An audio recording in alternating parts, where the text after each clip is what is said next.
I hope you are well. This should be a very interesting space.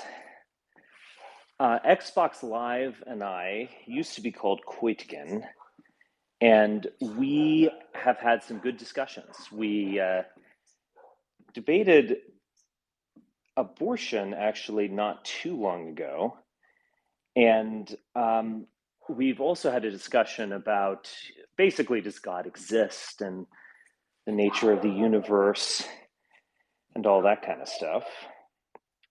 And good. Xbox Live is now a co-host. And we were actually approached by some Muslim, I shouldn't call them fans, Muslims who would like to talk with us and have an interesting discussion. And I thought that was a great idea. And we both thought that you would all enjoy it as well. So let me bring everyone up here. Caravelt, I'm actually going to invite you to be a co-host. So I just sent that, and you can accept that request, and then you'll be a co-host, which is even more powerful than being a speaker. All right, Xbox, how are you? Doing well. How are you? Good. Yes, I feel like spring is arriving. The days are getting a little bit longer, so I'm in a good mood, good zone. You're still in Montana? Yes, definitely. Yeah, it's nice weather out there. Well, yes, absolutely. I mean, you can ski out here, and summers are amazing, but you get these shoulder seasons where it gets a little bit dreary. Right. So, how should we kick this off? I feel like perhaps Caravelle, you should, talk about some important issues, and then I think I could respond, and Xbox as well. Yeah, sure. So the title of the space, Islam, Catholicism, and Apollo. Interesting. All those three things have an interesting correlation. Islam. So there's a few different angles we can look at it. Islam and Catholicism, first of all, have obviously a core root, which is kind of the Judeo value system per se. Just the idea of the prophets, the angels, all these things have a fundamental core root that started back in then Canaan, or as today either Palestine, Israel, whatever you call it, the core root, which kind of led on to civilization, to how people operate. More than 2 billion Christians, 1.5 billion Muslims, and it's interesting that those ideas came from such a small group of people, such a small, sect of the population, and takes up so much space on Earth. So much of our thought process, our leaders, our politicians, are predicated on these philosophies. It's just an interesting thought to begin with. Would you like me to push back just a little bit there? So I hear this term Judeo-Christian values mentioned quite a bit, particularly conservatives. It's a watchword for them. You'll hear liberals say it as well. I wouldn't be surprised if Nancy Pelosi hadn't said that phrase. But what does it mean exactly? Because when a conservative says it, I think they mean maybe at best individual rights and constitutionalism. I think they mean prosperity and hard work. And I think they mean patriotism as well. And then there's some add-on hot button issues, perhaps involving, say, abortion and gun rights and some things. All of these things might be well and good, but I'm not positive that they derive from Abraham. So what is your, I guess, what's your response to that? But then also, what is the unique essential innovation of Judaism? Yeah, sure. So, onto your first point, what the Judeo-Christian value system, as I understand, is basically just a fundamental traditional values predicated on the Bible, in essence. Just man marries a woman, the kind of traditional way of life of living. You know, having children, having families. Maybe also you can't eat this, you can't eat that. A certain way, capitalism. That kind of societal norm. And to say, when you say it comes from Abraham, well, I mean, a lot of it is not directly, but it does definitely come, I believe, based on this, what I've read, based on the studies I've researched and the people I've spoken with. It definitely seems like it's all quote unquote Abrahamic religions, which is why it's called, because the let's say Islam, the Islamic prophet Muhammad, he was a follower of Ismail, who was the son of Abraham, which is why they refer to Abraham as Abu Ibrahim, the father Abraham. The Christians, they refer to Abraham as the father of the original Israelites, which they believe the Jews before Christ came and reverted them into the new covenant. And Jewish people, obviously, they believe they just are keep on going. They never changed. You understand? Yeah, but is the notion of a family, is that a unique innovation of Judaism? I mean, I could Absolutely not. certainly. Okay. It's actually, So it's not, but it's not unique to Judaism or Judeo-Christian, but it's kind of something that they are invested in because of the Bible. So obviously, a lot of other cultures, if you go to Africa, you'll see different cultures who have this type of way of living. You go back in the day, even in Rome back in the day, they were very into this kind of the traditionalism of having this type of lifestyle. But specifically now, with all the progression, it's sticking out, especially in the West, because of the Bible. See what I mean? okay.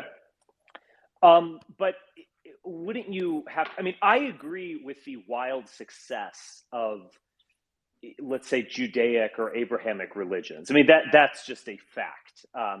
As you were saying, I'm not positive about the numbers, but they seem about right. 2 billion Christians, 1.5 billion Muslims, or thereabouts, and then a large number of Jews, of course.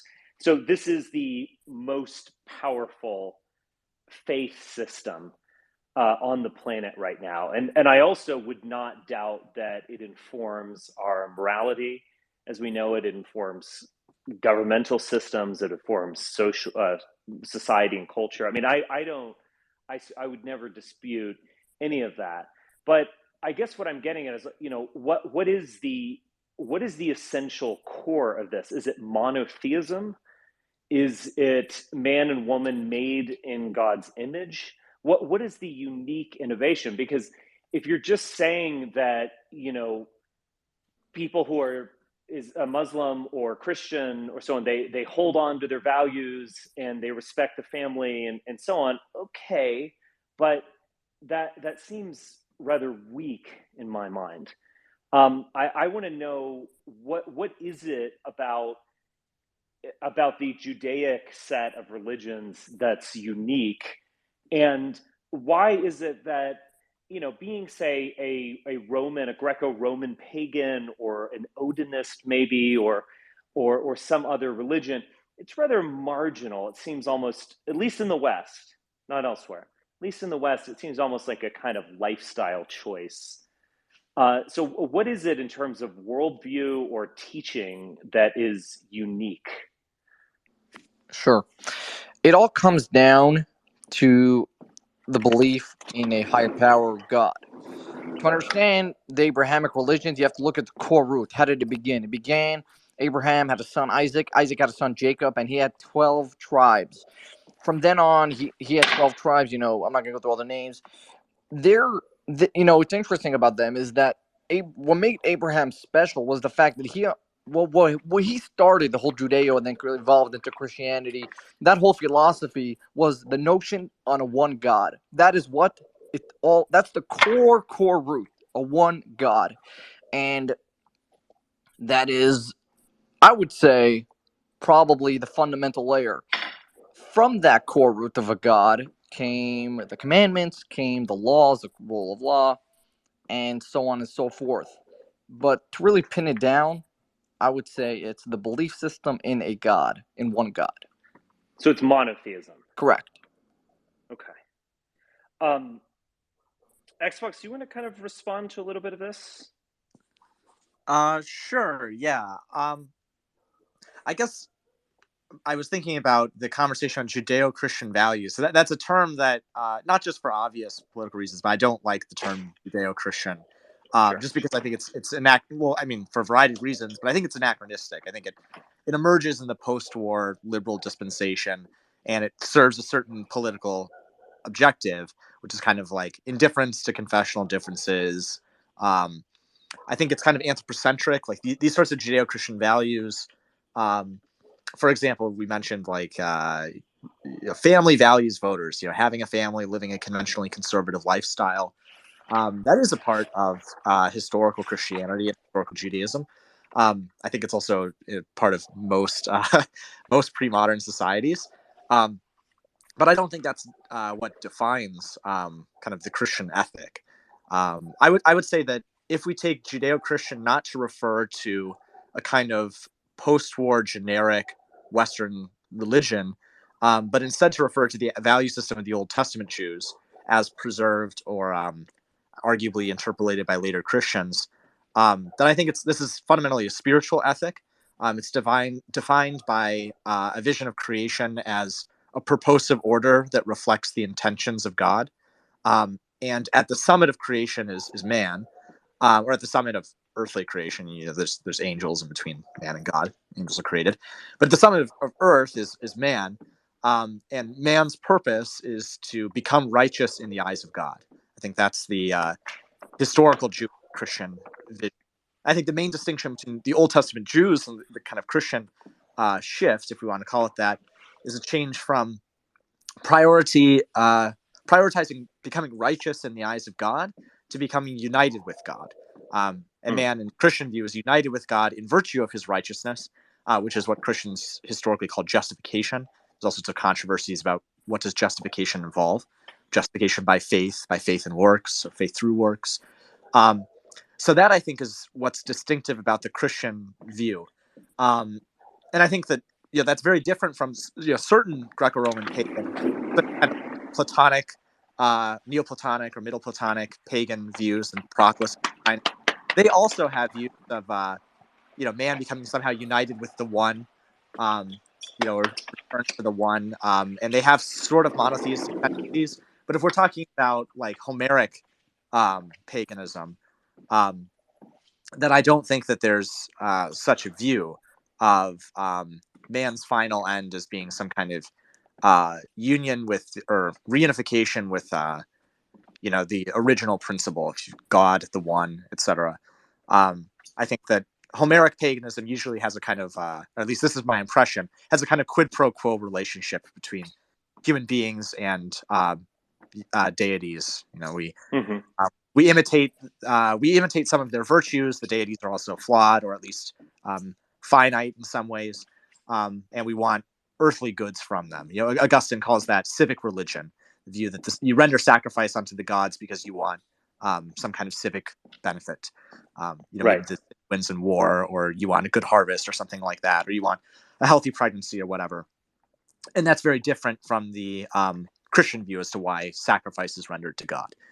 So I think that's kind of, as I see it, that's the fundamental difference. Right. And Christ's sacrifice is the ultimate sacrifice to end all sacrifices, etc. I mean, one need not, sacrifice a lamb or anything like that anymore after this, greatest of all sacrifice of the Father's Son, that occurred. I mean, it is I guess, kind of ironic situation in that way. There does need to be some kind of atonement, and for God's wrath towards man's, bad ways. And it's this ultimate atonement that makes other sacrifices seem inconsequential in comparison. But it is a sacrifice. I mean, I think that is something that kind of gets lost in a lot of, contemporary megachurch style Christianity or something. That act of, Jesus on the cross dying is indispensable, and it really should be taken as something literal and pitiful on one hand, and consequential for your own life. Right. I think that the Christian view, if you want to call it the Judeo-Christian view, has a very particular view of the nature of sacrifice and its cosmic significance.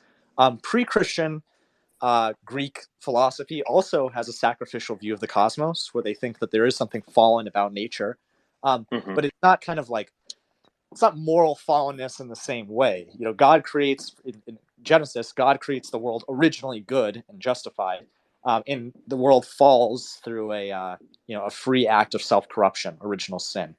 That's not how, for example, Parmenides sees the fallenness of the world. Parmenides thinks that, well, there's the one, apeiron, I think, the infinite, and then finitude itself. He doesn't say creation, but we might say the created world, just in virtue of being natural and subject to becoming and corruption, generation corruption. It's already fallen from this original being without becoming, being without change. So Parmenides, that's kind of his justification for why sacrifice is necessary. That there's this kind of donation of the world back to itself, back to being, kind of paying the price of generation and corruption, which is different, but importantly related. There's kind of symmetry between the two. I think what's interesting about Christianity is no longer does just the natural world need to pay the price of suffering, but God kind of donates to himself. God sacrifices himself to himself, which is actually, I don't mean to make any deep point by this, but I've heard this is kind of Odin's Odin's self-sacrifice in the Right. Havamal or whatever. He sacrifices himself to himself. I think even some translations that he crucifies himself on a tree, hangs himself on a tree, for the sake of wisdom, for knowledge. And I don't mean to say that there's any deep parallel there, but just kind of interesting. I was hearing about that recently.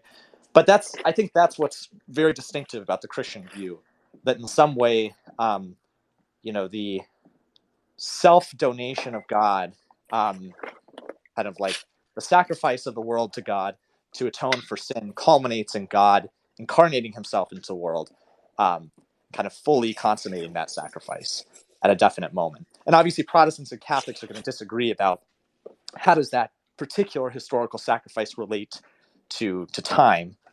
Does it need to be repeated, or is it just repeated in a kind of memorial way, so remembered? But anyway, yeah, that's kind of awesome. As an aside, I do think there are deep parallels between Odin's sacrifice and the sacrifice of Christ and so on. And I this is a key aspect to I guess you could say the analytic quality of Apolloism. But remember, we really only know about Germanic paganism via the lens of reception. So, it was something that was discussed. You can find ancient authors discussing it, but in terms of its holy books, let's say, those were edited and revised by Christian monks. And I don't think that's really in dispute. And I do think that there's no doubt a kind of there. I mean, there is something there that we could maybe grasp at through the lens of reception. But I don't think it is a coincidence that Odin is depicted in this way. And I do think there's a kind of Judeo-Christian element to this, Germanic paganism, which, we imagine is anti-Christian and going out into the woods and burning fires and worshiping trees or something. There's actually a profoundly Christian quality to all of this, and I don't think that should be underestimated. But that's an aside, and I guess could be disputed. There's also, I think, deeply Christian elements within ancient religion as well. The myth of Orpheus here is something that I'm thinking of. And it's that transition to hell and a return. And there does seem to be a kind of germ of a teaching there that no doubt influenced, perhaps influenced the construction of the Pentateuch and its translation into Greek in 250 BC in Alexandria. But also could have even influenced, so it could have influenced the Old Testament as we know it, but certainly, at least in my mind, influenced the notion of Christianity. So I guess what I'm saying is here, these germs of, what is essential to a religion actually kind of like spread out deeper into time, into the past, and certainly spread out forward into time in terms of so-called Germanic pagans, for one. Right. Yeah, I think that there's a broad continuity of Indo-European and Semitic religion. There's some kind of underlying. I think the sacrificial cult is probably the. I'm not an expert on this sort of thing, but that seems to be what's a persistent theme. For example, in pre-Platonic Greek religion, I know that there's or Greek philosophic religion. I know that there's some speculation. I don't think this is taken very seriously by modern scholars, but historically this was a consensus view that Plato's Timaeus was written having read Genesis, or at least in familiarity with Genesis, which there's a lot of criticism of that view. I don't think modern classicists take that very seriously, but for a long time, I think Pico de Mirandola, I know Martin Luther just took that as obvious. He said, of course, Plato was like crypto-Christian. Yes. So I agree. I agree with Luther on many things. Yeah. Yes. But obviously, the standard narrative goes, well, Christianity's Platonism for the masses, right? They took this essentially unrelated Jewish tradition, forced a Platonic framework onto it, and they popularized this Platonist religion. And so, well, there might be some reason to think that these were already traditions and conversations with one another prior to the birth of Christ. So, I don't know. That's not a thesis that's, I think, taken very seriously now in the academy, but I think that those sorts of things are always provisional, so maybe it'll be revised in time. But kind of an interesting thought that it represents, at least, whether or not that's true, it represents a broader continuity of thinking about religion and creation in the ancient Mediterranean. Yeah, and I think you can see a lot of this in Plato's greatest work, the Republic. There's this famous, myth of reincarnation, and what I think to any reader would seem a lot like heaven and hell at the end of the book. And there's a kind of, you could say, criticism or deconstruction of Greek religion that goes throughout that book. I think people will often focus, understandably, on the political aspects of the Republic and the big lie and all of the cave and all of that kind of stuff, which is, hugely important, of course.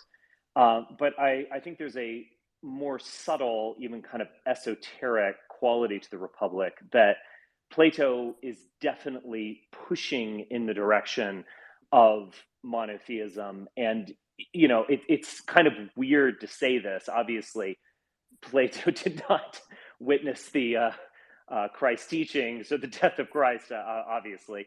But there's a kind of pushing towards Christianity within Plato that I think is really, it's probably not underestimated among people like you, but I think it's maybe underappreciated by the general public. Oh, yeah. So last time we spoke, I think I said something like Christianity just is a form of Platonism. I don't think Christianity can be properly understood. I think part of the reason for mass secularization today is Christianity has lost, or our culture, post-Christian culture, has lost its broadly Platonic philosophical foundations. And now Christianity is just totally unintelligible. It's a strange story about talking snakes and torturing a man on a cross. Actually, in the Platonic context, it makes much more sense systematically as a metaphysics. But yeah, Plato's Timaeus is a doctrine of creation, which I guess probably not creation from nothing, although that's debated because the good does call matter into being. So that is arguably a creation from nothing. In the Republic, like the form of the good occupies a kind of ontologically distinct position that's higher than all the other divinities, higher than the gods. So although I think Plato is a polytheist, I think he accepts that there's a plurality of divine persons. That's not polytheism. I shouldn't say that because if we get a debate on the Trinity, that's going to bite me later. If our Muslim guests criticize the Trinity on that, but he accepts that there's a plurality of divine substances, and obviously the Middle Platonists, they accept the Henads or whatever. But these are ontologically subordinated to the good as a kind of transcendent principle. I think in the laws, Plato actually, this was interpreted in the Middle Ages as a prophecy of Christ. But in the laws, Plato speaks of a holy, righteous man who is punished for sin, punished for crimes he didn't commit, and somehow his punishment is meant to redeem redeem mankind or redeem his city at least. I have to look up that passage of the laws. I mean, there's other cases of pagan antiquity that was like Virgil's Eclogue 4, I think, was interpreted. The consensus in the Middle Ages was as a kind of prophecy of the birth of Christ, where he refers to some kind of divine God-man who will be born in the East. So yeah, I think that there are these deep roots that, as a Catholic, I interpret these as actually divinely inspired. I think if you're not a believer, then they're at least sociologically interesting. They show there's something kind of in the water at the time. That lend itself to Christianity as a kind of mature formulation of these ideas. Yeah, I think also in Daniel, you have a notion of a kind of suffering Messiah, someone rejected by his own community. And you have all of this kind of building up and prefacing of Christ as we know it. I mean, obviously, that's looking at the text from our standpoint, looking at it backwards, so to speak. But nevertheless, I think that's, it's very insightful. Right. Okay, so Caravel, so what do we need to know about Islam? Like why Islam, I guess, would be an interesting question. Like why is there a need for this faith that was developed a few centuries after Christianity? Like what is its point now, and why should Westerners take it seriously? Great question. So why Islam? Well, you can actually ask that for any religion, but specifically for Islam, the way it started, in the Middle East and till today, and why should the West take it seriously? I mean, first off, Islamic people hold by their traditions firmly more than the average Christian, Jew, or average individual, whatever his or her beliefs are. A Muslim individual is so embedded in his. Usually, they have countries, they have civilizations, they have their books for hundreds of years, maybe even about thousands of years up until this point, that it's so ingrained in them that it's a great to bring any future of a civilization of a something that anyone wants to really put into if anyone wants to construct a let's say a society, it's really important to understand this as something unique, something interesting. Hold on one second. It's really important to understand this as something which is more than just a religion. I guess all religions are family structure, but this in itself is firm in their beliefs that no one will infiltrate what they believe in. You understand what I'm saying? Mm-hmm. Pretty much. So Muslims are more righteous and in adhering to this doctrine, is what you're saying. Why is that, if that's true?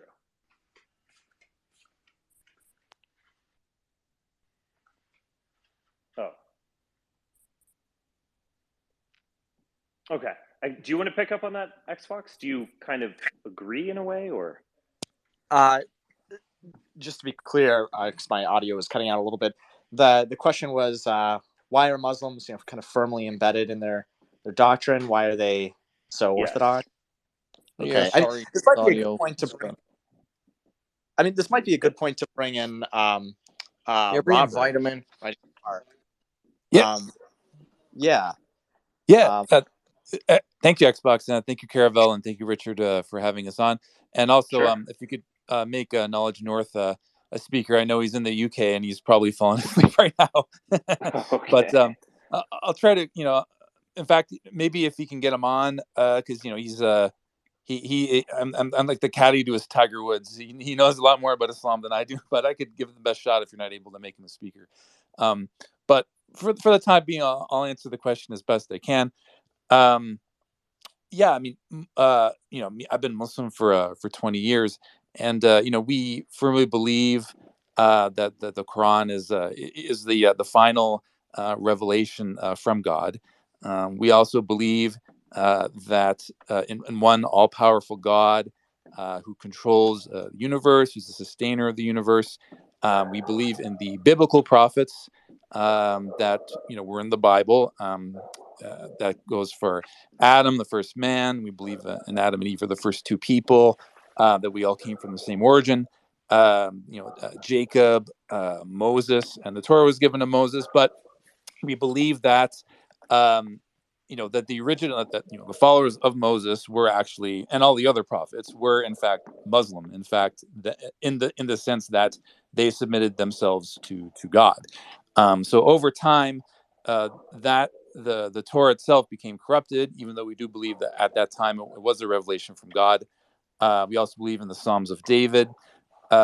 Just as a side note, Islam, even though that the concentration of most, if you read the Quran, most of it is the biblical prophets, we also believe that God sent prophets to every people. He sent prophets to the Europeans, to the Indians, to the Africans, and all in one narration, 124,000 prophets, all preaching the same message. That one God created the universe. He is the truth, the reality, and we should submit to him. We also believe in Jesus, peace be upon him, as a great prophet, as one of the top 5 prophets, actually. And he was given the gospel. In Arabic, it's called the Injil.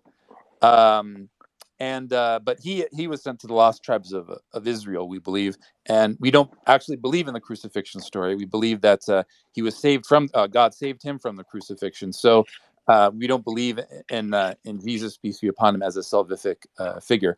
Just as a side note, we also believe that Mary gave birth to Jesus without a father. We do believe in the miraculous birth of Jesus, but that he just didn't have a father. And then after that, we believe that Muhammad, peace be upon him, is the final messenger of God. The Quran, which is that we believe is the final revelation, letter for letter, was revealed to him via the angel Gabriel, and he was the only prophet sent to all of mankind. So, we believe that the Quran is preserved, that God has preserved the Quran, unlike the previous scriptures. And that that it's for all of humanity. So that's I don't know if that completely answers the question, but I wanted to give that kind of backdrop. So I guess, why do Muslims have us Muslims have such a strong faith? And I would say that we actually have what we believe is a miracle for our time, that has a lot of scientific and historical accuracies in it. We do believe that the previous prophets came with miracles that were miraculous in nature. But the Quran is, you can carbon data back. There are the Qurans that are more than 1,300, 1,400 years old. that have information in it that we only know, for example, with the technology of the 20th century, for example. And just the fact that, this religion spread so quickly in such a short period of time after its original revelation, speaks to the fact that it's something that we believe in wholeheartedly. So I hope that kind of answers some of that question, but I'm certainly available for a follow-up if someone wants to ask a follow-up question. Thank you for that. That was an excellent summary of your faith. So, coming from a Western perspective, and, I was confirmed in the Episcopalian Church, and Christianity has certainly informed my life. I was, never part of a, let's say, really fervent religious background. I was part of more of a casual but serious background, let's say. And in that sense, I think I am well representative of a great deal of the population. So what is it? I guess I want to press like a little bit here. So there is, Jesus is recognized and appreciated as a prophet and divinely inspired, is what I'm hearing. But there is that removal of the crucifixion, and there's a removal of that notion of sacrifice and atonement that Xbox and I were speaking about a few minutes earlier. So what is the core? I mean, in the sense that, like I could, and granted, I'm coming from a Protestant background. I imagine Xbox might have some disagreements here, but there, as I represented there, Christ was a real man on some level. He walked the earth. He brought a teaching to the world that was both a kind of fulfillment and in some level cancellation of the Old Testament as a New Testament. And he engaged in this tremendous sacrifice to end all sacrifices. And that notion of the crucifix is something that Christians contemplate. It's obviously essential. It's the symbol of their religion. After all, you can find it everywhere. And there is a notion that, and again, I'm speaking more from a Protestant perspective here, but there is a notion that you are born in sin. You have no doubt engaged in sin throughout your life, big and small. But that putting your faith in Christ means that his sacrifice redeems you from God's wrath. That wrath that you justifiably should experience. And this great sacrifice allows you to achieve eternal life. Now, again, I kind of don't want to get into a debate about works and faith, faith through works and works through faith, all that kind of stuff. But I think that is a core component of Christianity and Catholicism included. So, and that's something that you don't really find that laid out in, say, the Gospels themselves, or the certainly the Pentateuch and Old Testament. But that is a core mechanism, let's say, that the faith operates through. What is the core mechanism of Islam in that sense, since Jesus, though valued, is taken out of the picture? Yeah, that's a great question, Richard. We believe that God has several attributes. One of the attributes or names of God is Al-Adl, which is the most fair, and Al-Muqsid, which is the most just. So we don't believe in, like I said before, we don't believe that Jesus is a salvific figure. There is no salvific man or prophet in Islam, even Muhammad, peace be upon him. So we believe that every human being is born without sin. We don't believe in original sin. You get a clean slate. And then once that boy or girl reaches of age, in Islam in its current form, it's puberty. Then your good and bad deeds start getting recorded. So you're held accountable for your own actions. as a Muslim, you have the rights of God, which is, to fulfill his commandments. In Islam, as you know, we have 5 pillars: to pray 5 times a day, to believe in God and his final messenger, to fast during Ramadan, to give zakat or charity, which is 2.5% of your net earnings every year. And if you're financially and physically able, to go to Mecca once per year.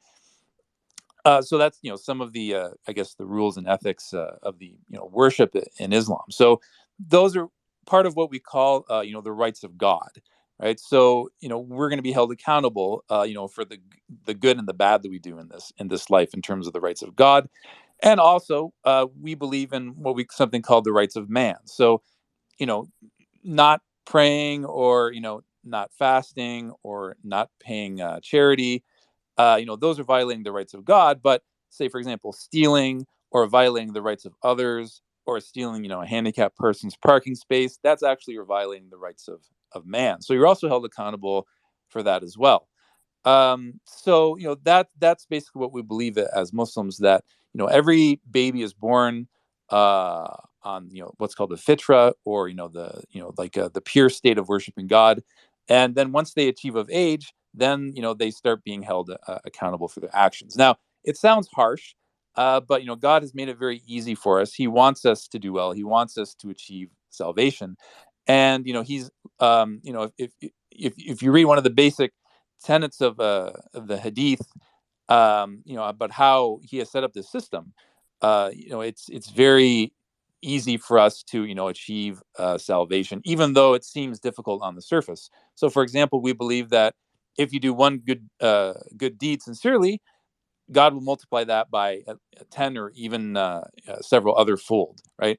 If you think about doing a good deed, but you don't do it, you're rewarded one good deed. If you think about doing a bad deed, but you don't do it, you're rewarded one good deed, because you're, you're struggling and not, doing those evil things. And if you do something bad, and if you think about something bad and actually go through with that, then it's one bad deed, or God will wipe it out. And the prayers and the fasting and the charity, they serve as opportunities, if the worshiper is sincere in worshiping directly the one God and asking directly from him, to get forgiveness. So that's basically what we believe about, I guess, that's how it differs, I guess, from Christianity. So we believe that when we die, we're going to be held accountable for the good and the bad that we did in this life, our sincerity, and our belief in God. So, Richard, real quick, I cannot hear you for some reason when the service cut out. I stopped hearing you, so I can't hear what you say. But I'm going to leave and I'm going to rejoin in 1 second. Okay. I don't know if you heard that or not. Okay, well, let me represent the Protestant perspective here, just for a moment. It is my birthright, after all. A lot of what I heard from you sounds a bit like a kind of accounting of your life, where, my checking account's overdrawn. I better go sell my watch and put in, a couple $100, and then we're even, kind of thing. And if I'm really good at my job, I'll have a kind of profit or something. And I maybe that's a misrepresentation, but that's at least what I heard. And I would, counter that with the radical Protestant notion, which is radical and in fact is quite disturbing, which is that there is nothing that you could possibly do to overcome your deserving of hellfire and God's wrath. That you were born in sin, first off, but secondly, you're sinning all the time. And this notion that you could give, $100 to the March of Dimes, and it would cover up, your maldeeds. I mean, even with Jesus, there's a radical notion to the Sermon on the Mount, which is, mostly remembered for his kind of, love and peace link statements. But there's a radical notion of, if you've lusted in your heart, you might as well have committed adultery. So in some ways, speaking for myself, I'm deserving of damnation, as we all are. But so it pitches everything up to such a high level, and it's not a kind of accounting. I think one of the Protestant, issues with the Catholic Church is this kind of monetary accounting quality, like you can buy someone out of purgatory or do this or that and kind of win it over. It's like, oh, I sinned here, but oh gosh, I was so good on Tuesday, it should balance out. And it's this kind of like, you are inherently flawed, you're inherently bad, you're inherently depraved, and you can save yourself by taking this leap into Christ. I don't know. I mean, I don't know. Let me get your response from that. I can hear you want to respond to this. So go ahead. Yeah. Thank you for saying that, Richard. I'm so glad Knowledge and Abdurrahman, my good friend, is on as well. I know he's kind of chopping on the bit to answer this as well, but yeah, no. If Abdurrahman wants to go off on what I'm saying, my quick response here. No, I just to clarify, at the end of the day, it's up to God, whether he chooses to forgive or not. It's not like, I got $100. Okay, I'm good now. So, I donated $100. Now God's going to forgive me. No, it doesn't work that way. At the end of the day, God, Allah, is the one, who accepts the repentance of his slaves, of human beings. And on top of that, there are many accounts of people doing, really awful, horrible things, but then doing one thing sincerely for God, and that, from that they achieve salvation, and vice versa. So people doing really great things throughout their entire life, but then falling into sin and doing horrible things, and then they end up in the hellfire. So it works both ways. So I can understand why my initial response, kind of had this accounting feel to it. But let's. I'm going to hand it over to Abdurrahman. I know he's fallen asleep, but he knows more about it than I do. So Abdurrahman, assalamu alaikum. Do you want to spin off what I said? Welcome, Sam. Yeah, first of all, thanks for having me, guys. I joined 20 minutes late also due to the timing here, but finally here. Yes, the Prophet Muhammad, peace be upon him, himself said that none of us enter paradise on account of our deeds alone. Essentially, we're all in need of God's mercy, but we have to make an effort. We have to show, just as a person, if they want to achieve anything in life, if someone wants to do well in their studies, well in their familial relationships and society as a whole, on their farm, plowing the fields, they have to make an effort. So essentially, we are rewarded for our efforts. And the Prophet himself also said, actions are but by intention. So if we don't strive to be good people, righteous worshippers of God, good to our parents, obedient, dutiful, merciful to the young, kind to strangers, brave warriors when called on to, and so on and so forth, then we should not expect that someone else will get us into paradise or into God's grace without us actually putting that effort forward. Regardless of how measly it is, of course we will always underperform, and we are constantly struggling with sin and temptation. But so long as we are striving towards sincerity, even sincerity we may not reach. Some of the righteous predecessors used to say that if I had one prostration, just one single prostration, where I put my head to the floor in servitude to God, and I knew that single prostration was accepted, I would want nothing more than to meet him at that point. That I would not care for life anymore if I knew that one single act of mine was accepted. So we're constantly struggling with issues of sincerity, and ego get in the way. But we must try, and life is, in that sense, a test, an account. The day of resurrection is also known as the day of accounting. But that balance of good deeds is tipped, as Rob was mentioning, invariably in our favor through God's mercy. The two names besides Allah, the main name itself, if you like, his names and attributes, the first two are the most gracious, the most merciful. Many, even Westerners, would have heard the phrase Bismillah ar-Rahman ar-Rahim, whether, or at least the first part of it, whether due to Bohemian Rhapsody or elsewhere. But it means in the name of Allah, the most gracious, the most merciful, or the most merciful, the most mercy-giving. And also, there's a Hadith Qudsi, which means a sacred saying, not in the Quran, but still the speech of God, but narrated by the Prophet, where he said, indeed my mercy precedes my wrath, and that if we were to divide God's mercy into 100 parts, one part has been sent upon the earth, and the other 99 are reserved for the day of resurrection. And that one part of mercy is its illustration is in the way that a child will love its mother, and vice versa. So essentially, we are absolutely in need of God's mercy. We are expecting and hopeful of His mercy. We just need to make sure that we make an effort towards living a righteous life. Excellent. Xbox, do you want to jump in on here and kind of maybe talk about the Catholic perspective on this?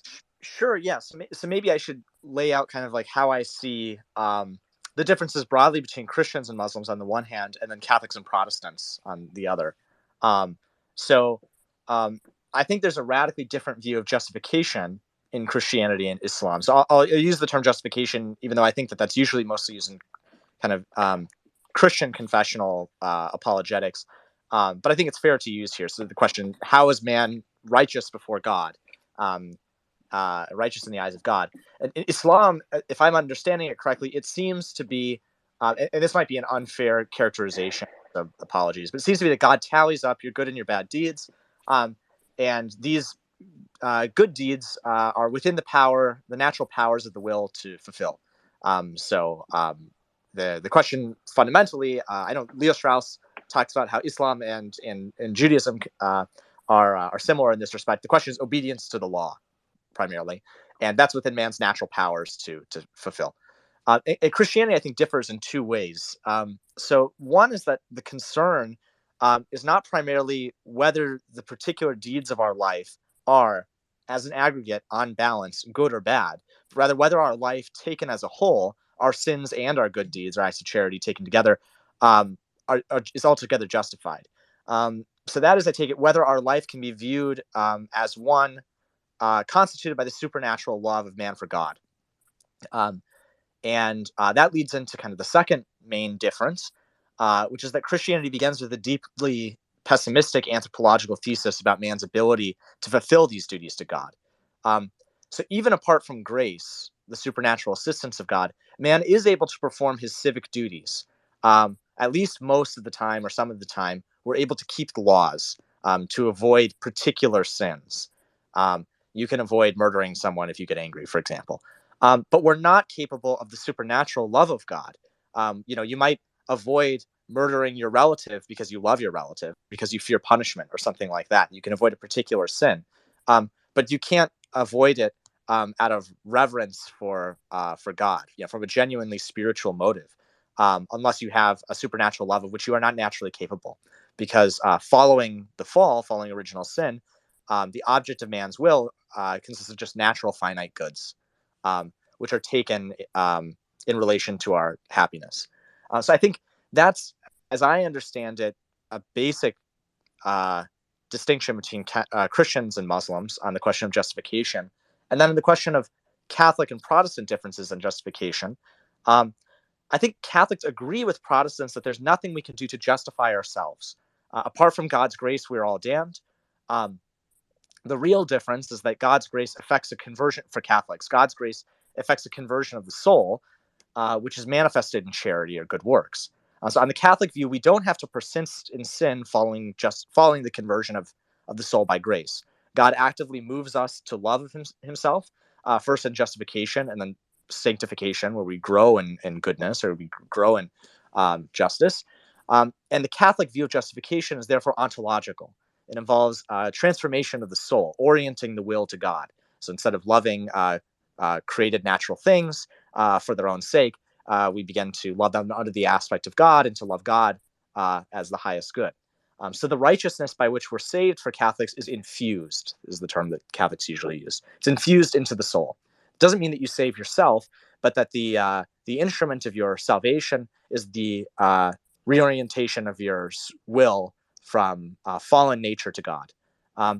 That's different from the standard Protestant view, and obviously there are many different Protestant views, so this is kind of a construction, but Calvinists and Lutherans tend to accept a forensic or legal theory of justification.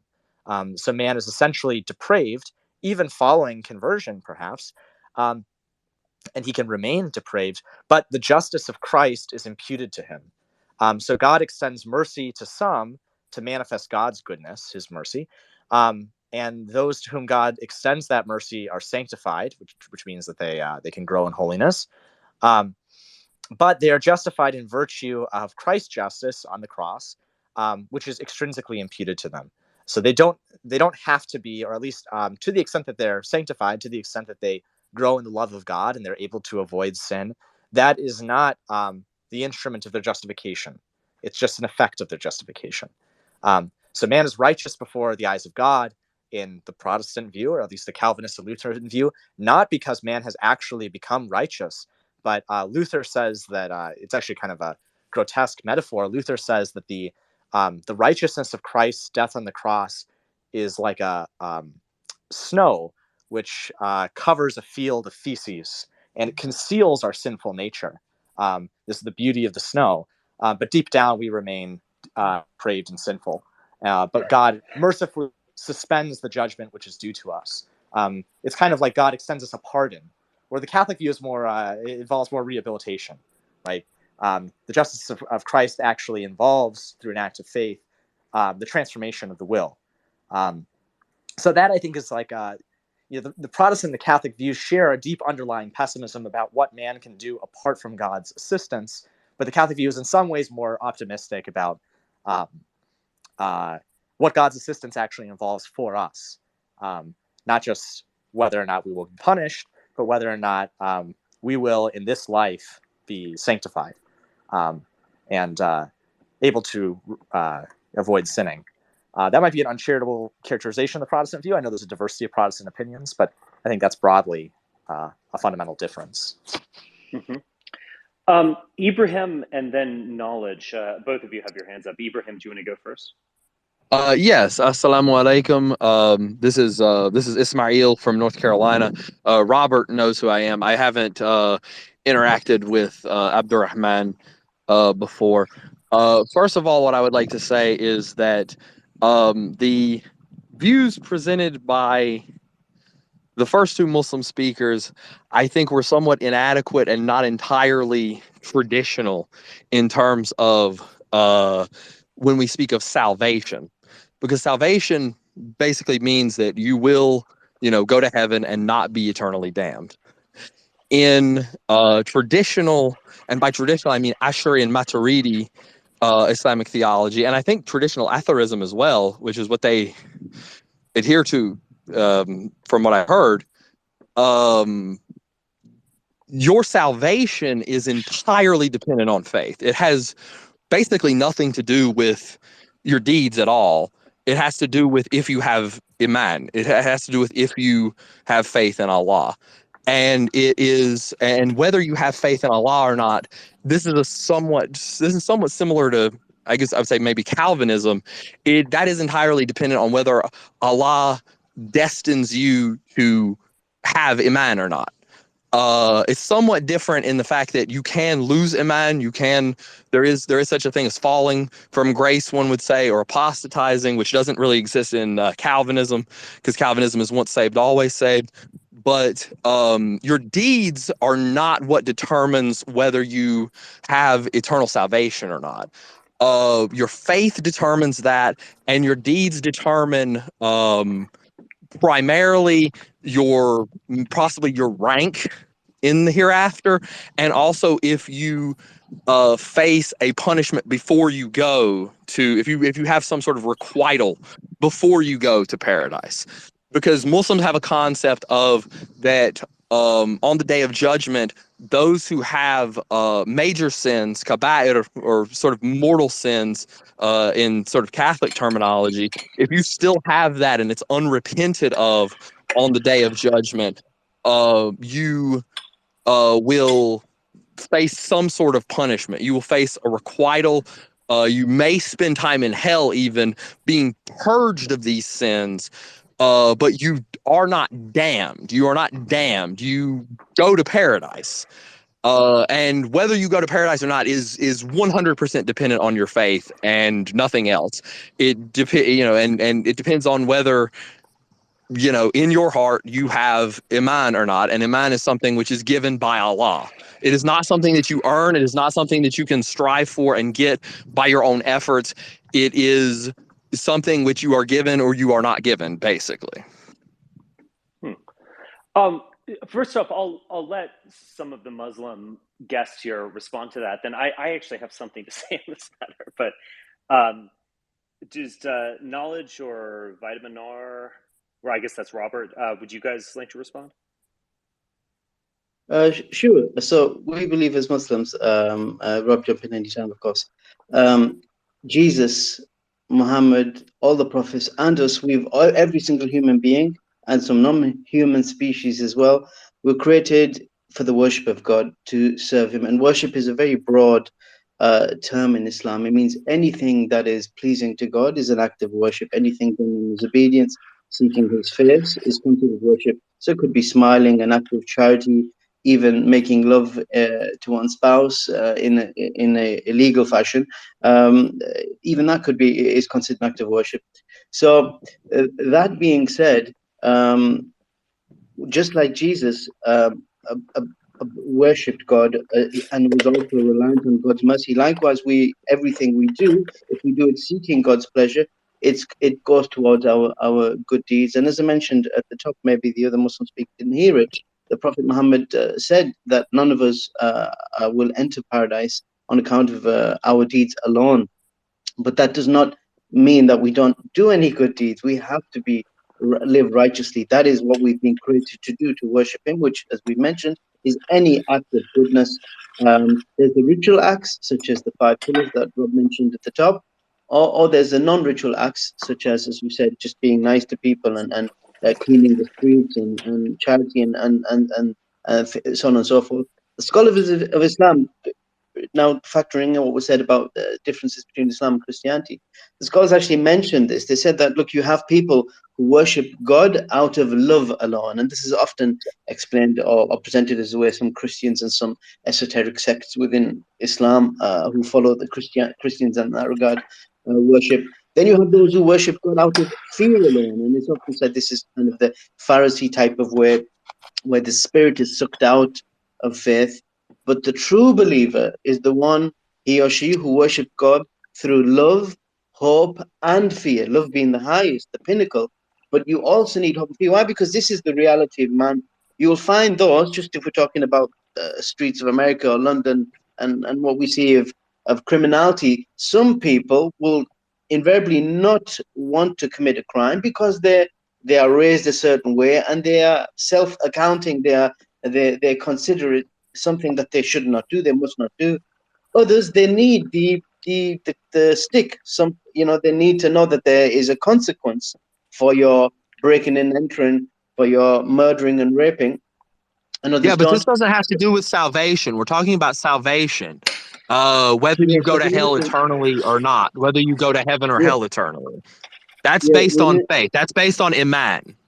Yes, we said that at because the Muslim, even if he's wicked, he goes to heaven, and the kafir goes to hell, even if the kafir has a lot of beautiful deeds.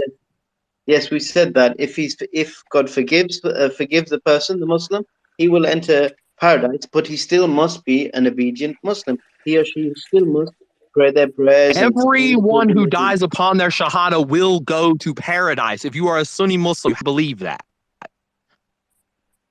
Yes, the only people who believe that major sins put you in hell forever are the Shia, the Mu'tazila, the Khawarij. One of the distinctive salient features of Sunni Islam is that every Muslim who has faith in their heart, even the size of a mustard seed, will achieve eternal happiness, even if he has to be requited before that, even if he has to be purged of his sin before that.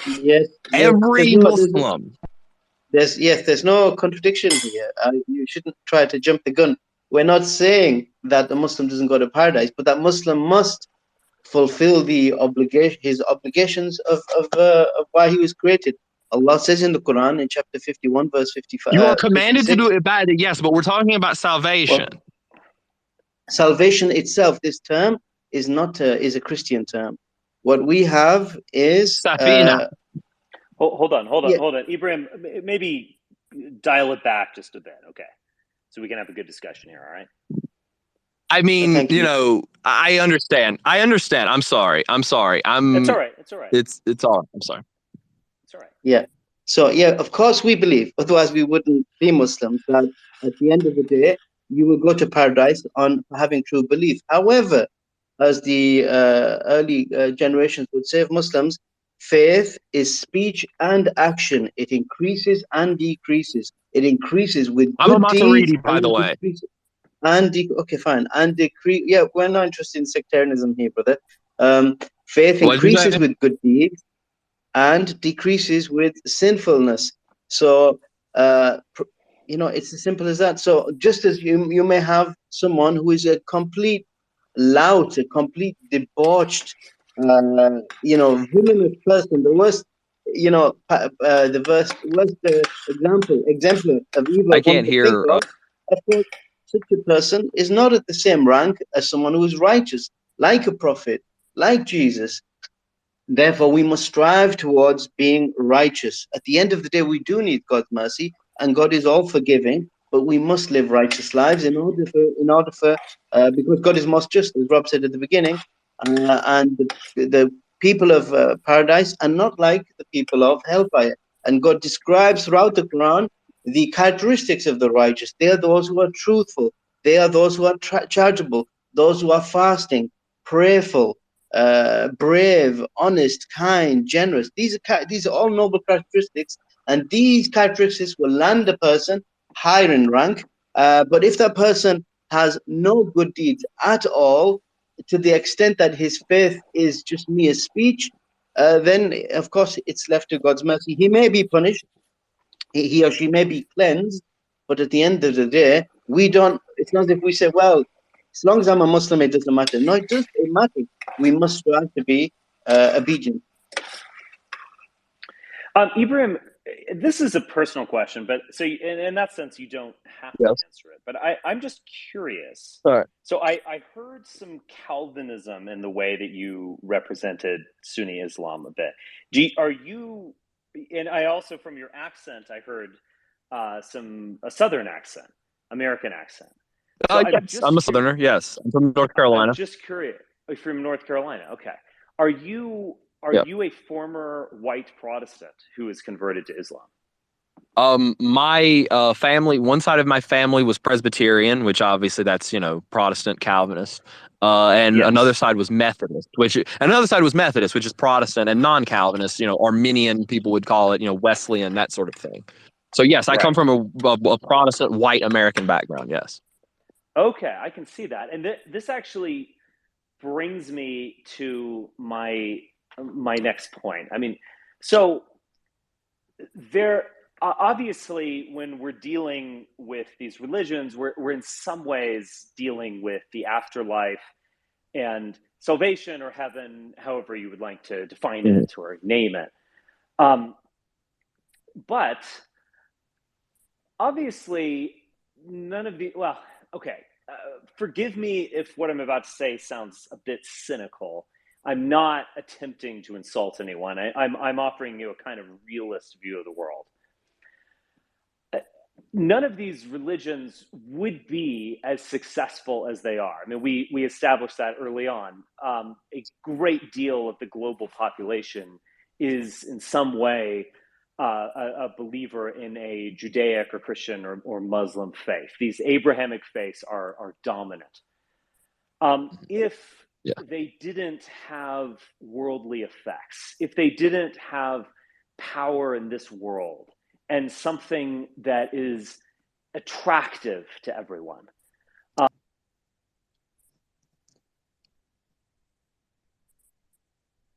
I think you may have cut out, Richard. You cut out, Richard. Yeah, you cut out. Or am I back? There, you're back, I think. Sorry, you're back, Richard. I set a timer for making rice. And it just... There's a UFO over Montana. Well, that too. Yes, that too. if obviously there's a great deal of aesthetic attraction with Catholicism. When I visited Rome in college, I almost wanted to convert. There was a kind of calling upon, justified, you could say, nationalism or ethnic grievance, even with Protestantism. So much of colonization involved the church.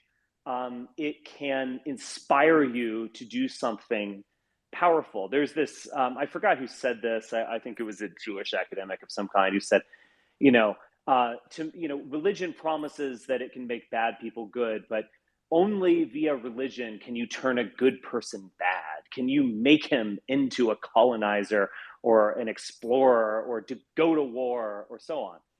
And my take on that is a yes, in a way. The power of these religions is in inspiration and control over others, in the sense that you can, quote, make them bad, in the sense that you can kind of make them badass, let's say, that you can inspire people to conquer, to have the will to go on, the will to build beautiful things and greatness, or the will to destroy.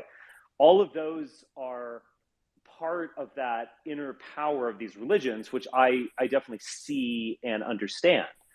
And, using Ibrahim here as just an example, do you think that a lot of Westerners are seeing Islam as a kind of strong horse, so to speak, in a way that they didn't previously? So I'm in my mid-40s now. So I've lived through 9/11. I was actually present in New York City during 9/11, for what that's worth. And for the next decade, and even longer, there was a kind of default Islamophobia, you could say, on the right.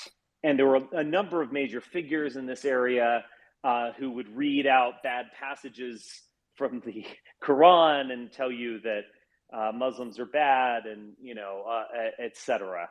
And that was kind of justified. Over the past 10 years, I've really seen a major turn. Earlier, someone like Ibrahim, who's sincerely converted to Islam, would be a real anomaly.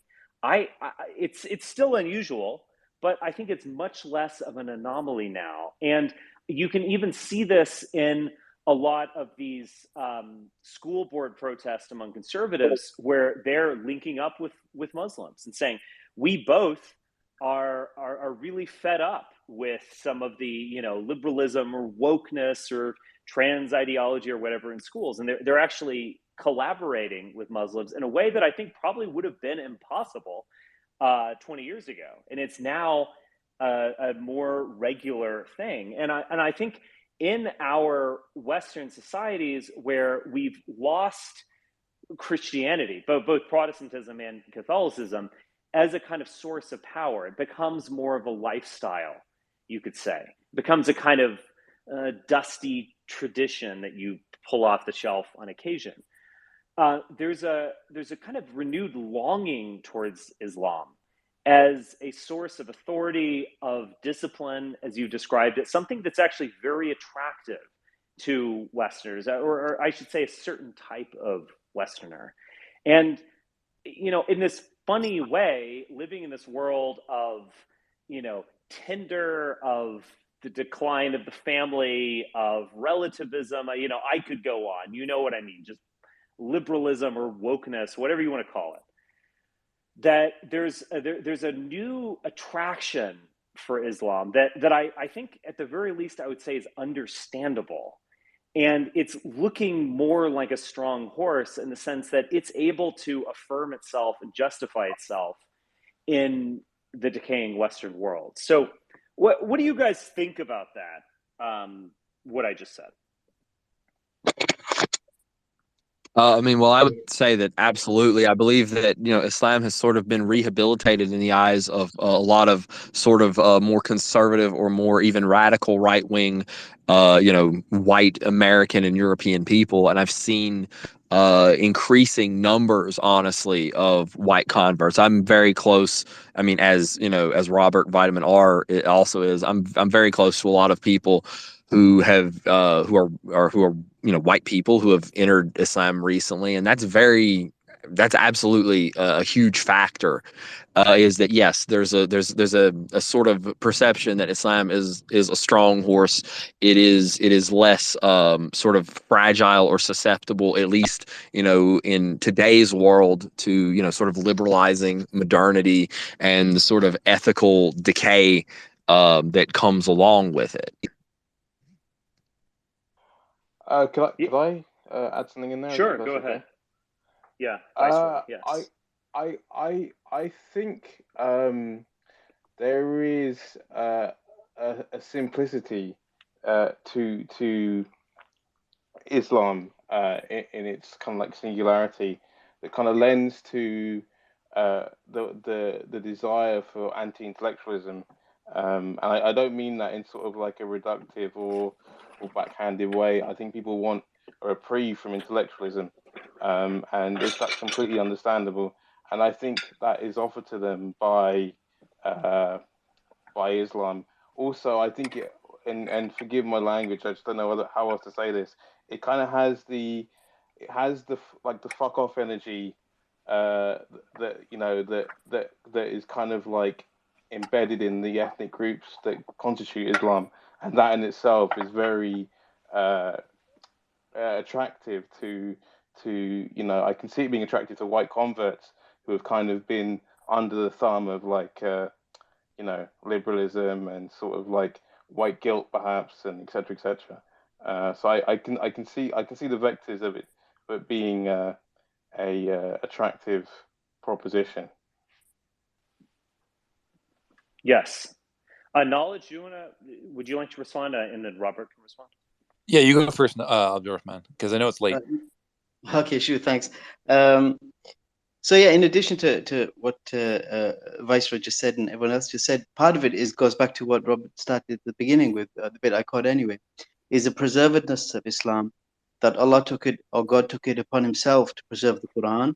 And then not only that, but then as Allah tells in the Quran that he sent the Prophet Muhammad as it's explained, its living exemplar. So, and then in addition to that, you have a generation of his disciples, for want of a better term, just to make relevant for a Christian audience, his companions, we call them, who numbered in tens of thousands, male and female, who received this revelation, the Quran, and then his sunnah, or his practice, his embodiment of the Quran, if you like. It's its living virtue. And then this was recorded. And then the third layer, you could say, is the Prophet mentioning that the Ummah, or the Muslim community, will never unite upon falsehood. Either there will be, they can never have consensus on anything which is false. So tying it to what we're mentioning now in wokeness, it's impossible, it's inconceivable for all of the Muslim scholars and experts in scholarship to come together and to decide that, yeah, we believe in anything other than the two genders, that we will accept gay priests and so on and so forth, or identity politics, or CRT, or whatever it might be, whatever kinds of and not just from the left, but also from the right. It could be a concept born out of racism. Not only will the scholars not unite upon it, but beyond that, we have the meanings of the Quran preserved in the practice and speech of the Prophet. So it's well nigh impossible for anyone except for the lunatic fringe to break away and innovate and invent a new version of Islam, and it's immediately called out. And that's why the religion is robust and preserved from that kind of aberration. Excellent. Yeah. If I can just spit off on that. Yeah. So great responses from the brothers. I'm gonna go on a different tangent here, and because this is something that's not normally spoken about. When Islam is in the media or even on YouTube channels, and that's the concept of culture in Islam. It's kind of difficult to see, in today's time in the Western world, because Muslims come from different populations around the world, and converts, especially European descendant converts, are such a tiny minority. But Islam is not culturally predatory. And I think that's a big thing that a lot of Westerners are missing out on. This isn't just something that we're creating out of thin air, but it's actually, if you look at the way that Islam spread from its inception in Mecca and Medina to around the world, Islam came with a set and code of ethics, prayer, charity, fasting, worshiping the one God. But those are all things related to worship. Anything that's related to one's particular culture that doesn't contradict Islamic teachings, it should be preserved. And that was something that the early Muslims were very aware of. And in one narration that all Muslims know, there were nascent Ethiopian converts to Islam in the early days in Mecca, and then when they migrated to Medina, in the Prophet's mosque, the new Ethiopian Muslims, what is now present-day Ethiopia, started doing this particular sword ceremony during the Eid prayer, and some of the Prophet's companions, they wanted to stop this, because it wasn't an Arab practice. And the Prophet Muhammad, peace be upon him, said, no, let them finish, let them do this. And there's the narration that he, that the Muslims let them do this. So there's always the concept of urf, U-R-F, which is loosely translated in culture, should be preserved in Islam, because Islam is for all peoples.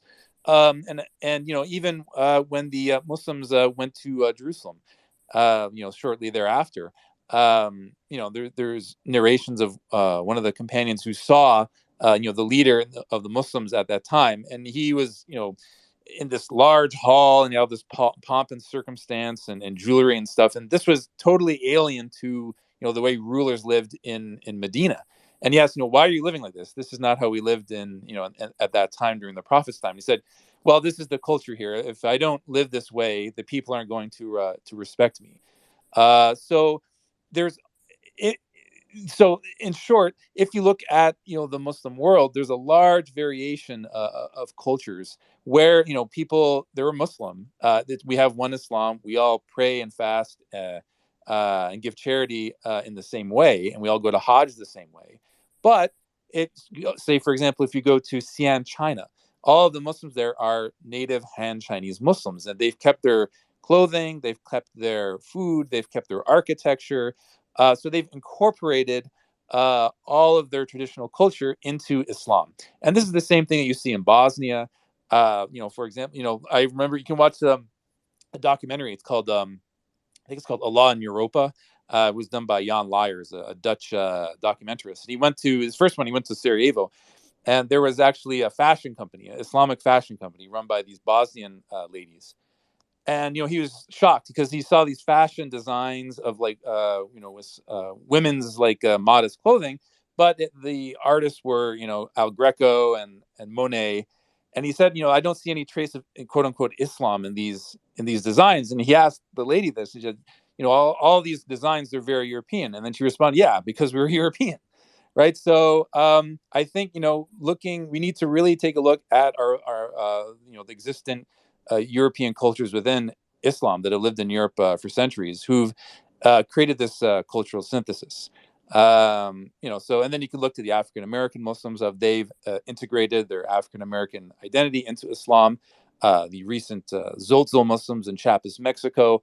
So I think this is something that Westerners also need to take a look at, because it's something that I think is lost and not really talked about within Islamic principles. Abdurrahman, did I say anything incorrect there? Is that good? All great, man. All great. All right, cool. Do you think that Christianity has been successful at this as well? Because I could also come up with some examples. Yeah.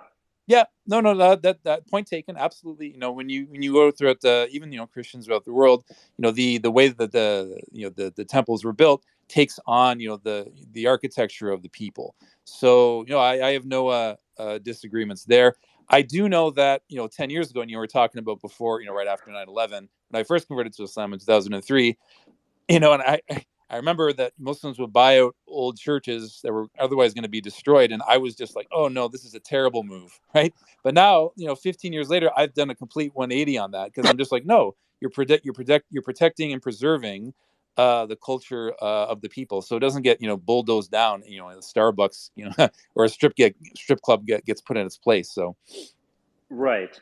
Yeah, no, the mosque in South Chicago, of which Louis Farrakhan is associated, it's actually a former Greek Orthodox church, and it still has those qualities. I mean, I guess I'm a little bit ambivalent about this, because among rightists, you'll often hear this notion of, and here I'm talking about like traditionalists and far rightists, et cetera. You'll hear this notion of like McDonald'sization, I guess you could say. And it's this idea that we're just, destroying everything in our path and setting up a Starbucks and a McDonald's. And, there's good reason to think that. And I share their horror at this on some level.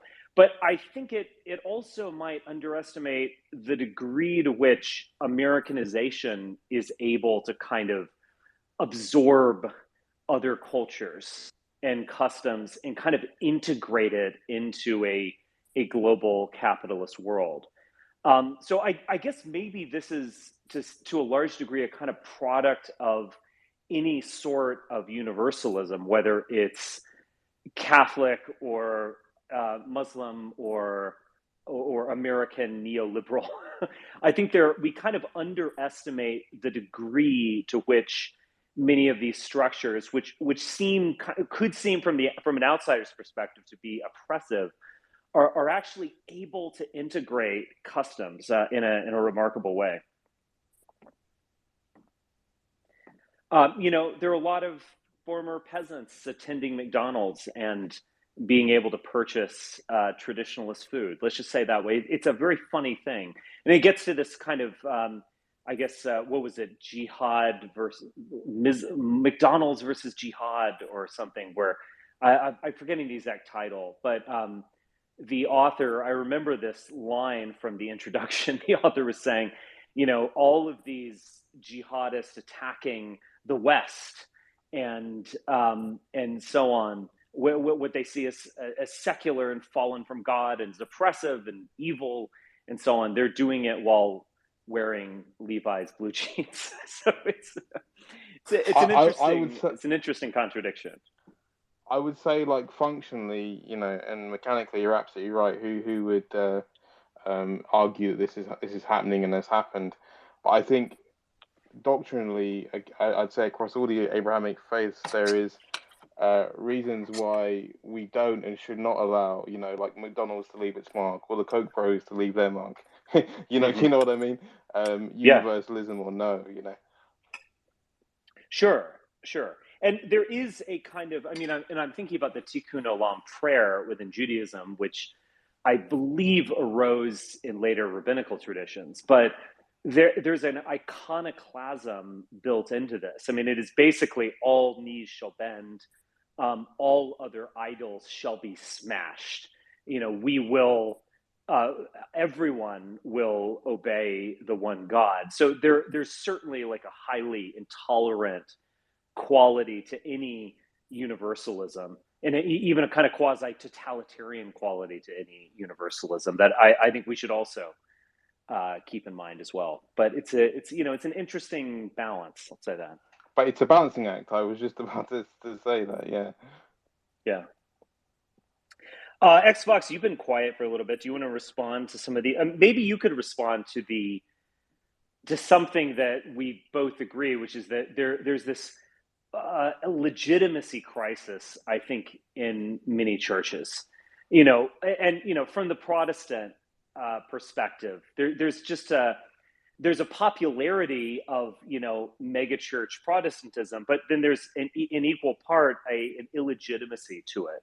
It just becomes this Tony Robbins on stage telling you how to make money and feel good about yourself and so on, speaking for an hour. It's kind of almost doesn't have a Christian quality to it, and it's ridiculous. You can come, you can go, you can leave it behind. It's there for your self-esteem or something. There's a Catholic legitimacy crisis. Again, I think the abuse in the church certainly added to this, but also a sense that it's dogmatic or of the past and so on. Who really believes this? I mean, it's suffering its own problems. But I think in a way, Islam almost, it's literally younger, but it almost feels a little bit younger and more aggressive and self-assured and self-affirming in this context. Right. Yeah. It's difficult to really pin down what I'm not sure that there's like a monocausal explanation of the legitimacy crisis facing Western religion, Western political institutions. These are obviously related. I think that, not to repeat myself, but there was a discussion at the opening of this call, which maybe some people didn't hear at the beginning, that Christianity fundamentally emerges from a Platonic metaphysics that is broken down through a kind of long intellectual process in the West, and is kind of intrinsically unintelligible to us now, to modern Westerners. So I think that that's manifested in the 19th century, and especially in the post-war period, with the collapse of the intellectual credibility of Christianity among Western elites. Very fervent forms of evangelical Christianity are largely not an elite phenomenon, at least in the United States. Mike Pompeo notwithstanding. Oh, is he an evangelical? I don't know anything about his. Or George W. Bush notwithstanding. I basically take your point, though. I'm just adding. We had a discussion about this before when it came to like Christian Zionism. Obviously, there's a certain segment of conservative elite politics, which is deeply intertwined with this mostly evangelical Protestant, although there's a kind of Catholic Zionist neoconservative wing. But I think that's kind of a special case. It doesn't represent elite opinion on the whole. If you were to look at students attending Harvard or Yale, I think the percentage of them that identify as atheist would probably outstrip the percentage who identify as Christians of all types by many-fold. So that's part of it. I think that there are kind of deep intellectual roots of that, and kind of the once the elites abandon a faith and no longer view it as credible, that'll eventually, through kind of our mass media institutions, educational institutions, it'll permeate down to the rest of society. So that's part of the intellectual crisis of Christianity, the reason why Christianity is no longer considered kind of a live option for respectable people as a way of articulating their views on culture and politics. I think that institutionally, it's a little bit more complicated. In the Catholic Church, the abuse crisis is definitely a real thing. I think that's complicated in a few ways. For one thing, a lot of Catholic apologists will say, the sex abuse crisis is not unique to the Catholic Church. It appears in all various Protestant denominations, and that's true if you just look at the rates of childhood sex abuse. The Catholic Church has kind of uniquely suffered a credibility crisis for this reason, due to the fact that it's such a centralized institution that there can be very extensive cover-ups that the institution as a whole will be blamed, and somewhat fairly blamed for. It's a little bit harder when you have, Pastor Steve's local independent Baptist Bible study or whatever. If there's sex abuse, it doesn't have kind of the ripple effect of, he doesn't get reassigned to another church or something like that. So there's not the same kind of like institutional crisis of credibility. But yeah, I think that's part of it. I think that we've discussed before that kind of Western liberal politics would be unintelligible except as a kind of late stage Christian heresy. I don't think that modern liberalism could have emerged from a Hindu civilization, or even probably not from Islamic civilization. It's a unique kind of late modern Christian phenomenon. I don't think it's a kind of necessary kind of stage in Christianity's evolution or something like that. I don't think there's this kind of like teleological process where this is the realization of the real essence of Christianity, but it is a kind of deformation of Christianity. And to the extent that it's, kind of deeply deeply unnatural, kind of soul crushing and disenchanting. I think that many people don't see Christianity as a viable alternative because it's too kind of philosophically implicated in the foundations of this crisis. So a lot of people want to return either to Islam or, if they're on, this is probably more common on the left, but they might want to seek out Eastern religions, Buddhism or Hinduism, or in kind of mostly in the far right, they might be interested in kind of neo-pagan reconstructed religious projects. And these are all seen as alternatives to this crisis of disenchantment in the West, which Christianity is viewed as kind of implicated in. I think unfairly viewed as implicated in, but there is a basis for that. So all of that is kind of institutional and intellectual reasons why Christianity, I think, is widely viewed as discredited. I think part of it also is, modern Western liberalism has this incredible guilt complex and self-hatred, and Christianity is a kind of an essential part of the story of Western civilization's great civilizational sins. It's history of colonialism and genocide and anti-Semitism and everything else. So Western liberals especially tend to adopt very sanguine, overly charitable, kind of cartoonish views of non-Western religions, and kind of caricatured views of Christianity's history of violence. So that's part of liberals' resentment for Christianity. Well, let me push back just a little bit here. So I agree with you on 2 points. The first is that contemporary liberalism is a kind of replacement religion or post-Christianity or Christian heresy, however you'd like to term it. I agree with that. And I also agree with you that it's not necessary. There's not this like teleological arrow pointing in that direction. I could imagine it going in different directions in the future. Just for what it's worth, I think that we're actually headed into a period, maybe in the next 150 years, that's actually going to be much more fundamentalist and brutal in many ways. But isn't it, that being said, isn't it an importance that Christianity is this guilt complex religion? I mean, we've been discussing these matters of, what it means to be a Catholic or what it means to be a Protestant, all in terms fundamentally of guilt. There's this massive burden over your head that you need to kind of escape in some way so that you can achieve life. And how exactly you do that might depend on the sect, but there's that fundamental guilt quality to this religion. And, I know on some level, you could categorize contemporary liberalism as guilt-free. You can have sex with whoever you want, so long as you consent. You can become whatever gender you want, so long as it's sincere. You can maybe in the future become whatever race you want, although they seem to push back hard on that one. So there's this, and a lot of people in America kind of aren't burdened with guilt in the way that Martin Luther was or something like that. Fine. But there's also this degree to which contemporary liberalism is always operating under this guilt conception. And that, white guilt, this can kind of be overdone on Twitter and Tucker Carlson, but it's a real operating notion. This notion that you are connected to your ancestors, and your ancestors were slave holders, or in the German context, they were Nazis who engaged in the Holocaust. They were colonizers in South America.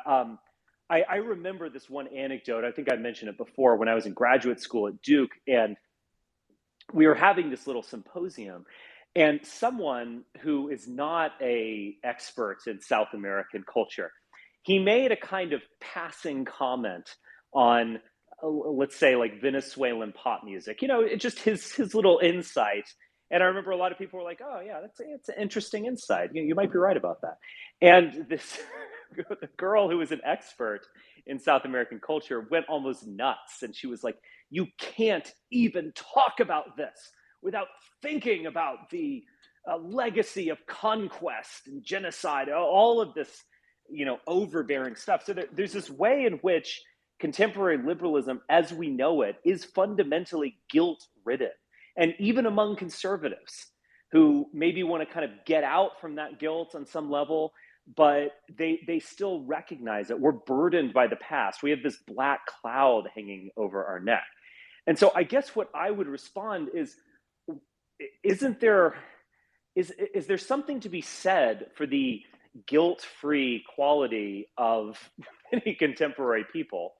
And might we need to kind of move beyond this notion, this notion that you're born in sin, that there's original sin, and you're going to pay for it and be atoned for it. You're going to have to atone for it.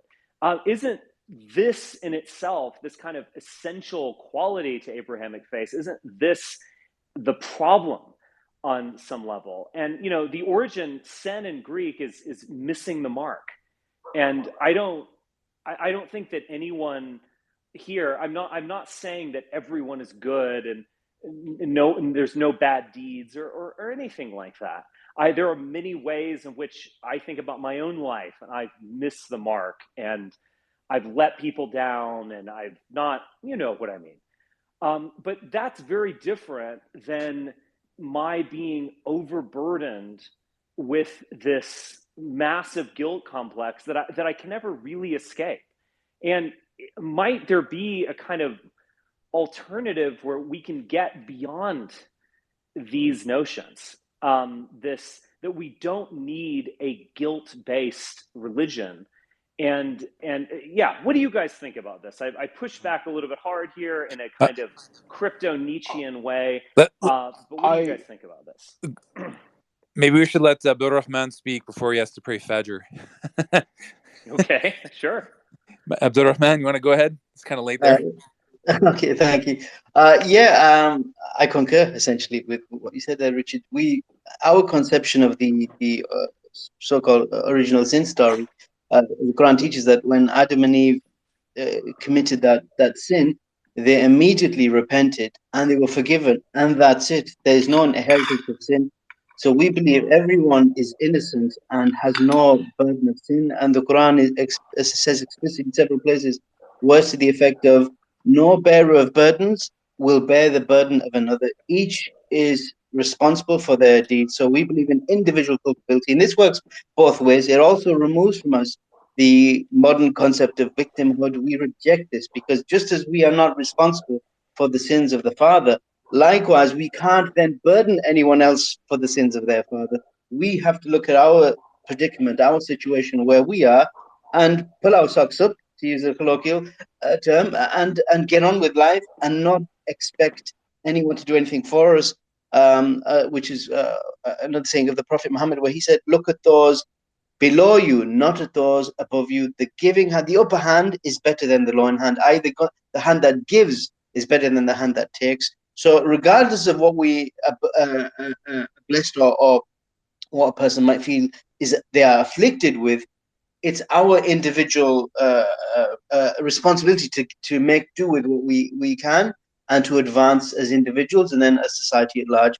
The guilt has to be individual also, and we can't carry guilt or inherit guilt or put guilt upon anyone else. Well, okay, Xbox, you can speak on this. I was about to say, I mean, this. I'm taking what you say and taking it in, but doesn't that almost misunderstand the basic notion of the Garden of Eden in Genesis? But go ahead, Xbox. Sure. Yeah. So, I actually largely agree with you, Richard. So, as I mentioned before, I do think that modern progressivism, I don't know if we should call it liberalism, because liberalism in its 19th century context, what does that really have to do with modern 2023 progressive politics? Something, but there's obviously some kind of deep discontinuity, even so far as there's a continuity. But it is, I think, a deeply Christian heresy, and is really unintelligible apart from its Christian background context. It emerged in the Western Christian or post-Christian world. It makes use, at least in its public manifestation, not always the academic vocabulary that elites make use, but in its public manifestations, it makes use of a Christian vocabulary. It's deeply infiltrated Christian institutions, both Protestant sects as well as Roman Catholicism, and even Eastern Orthodoxy in the West has many of these same tendencies, as much as Orthodox converts don't like to admit that. So I agree that without that background Christian context, modern progressive, the term I think Arnold Galen, German sociologist, used was a hypermorality, a hypermorality. So kind of dominated by this puritanical is not the right word, but this obsessive, kind of myopic fixation on moral purity. That's unintelligible apart from a Christian and not only Protestant, but an especially Protestant form of Christianity, which I think is why this is the strongest in the Anglo-American countries, and actually less so in Germany, but it is still prevalent in Germany. I think Germans, if you talk with them about, obviously, you talk to them about their own history, they're very guilt-ridden. But if you talk with them about race issues or gender, they actually tend to be much more reasonable than Americans. Americans are the touchiest people in the world about this sort of thing, except maybe Canada or New Zealand or something. But let me interject real quick, just with an anecdote that illustrates this, and then I'll let you go. A lot of conservatives will say things like we live in a morally reckless and relativistic environment and so on. And I ostensibly, at least, I understand what they're talking about. But I do think that hypermorality and even a kind of post-Christian hypermorality is the best way to understand it. So you can have sex with whomever you want consensually. That's fine. Anything goes. Sex out of wedlock, sex out of marriage, sex with another man, etc. Anything goes. But that moral fixation on consent is obviously very important. And then they have a moral fixation on things that I think previous Puritans wouldn't even bat an eye at. And look,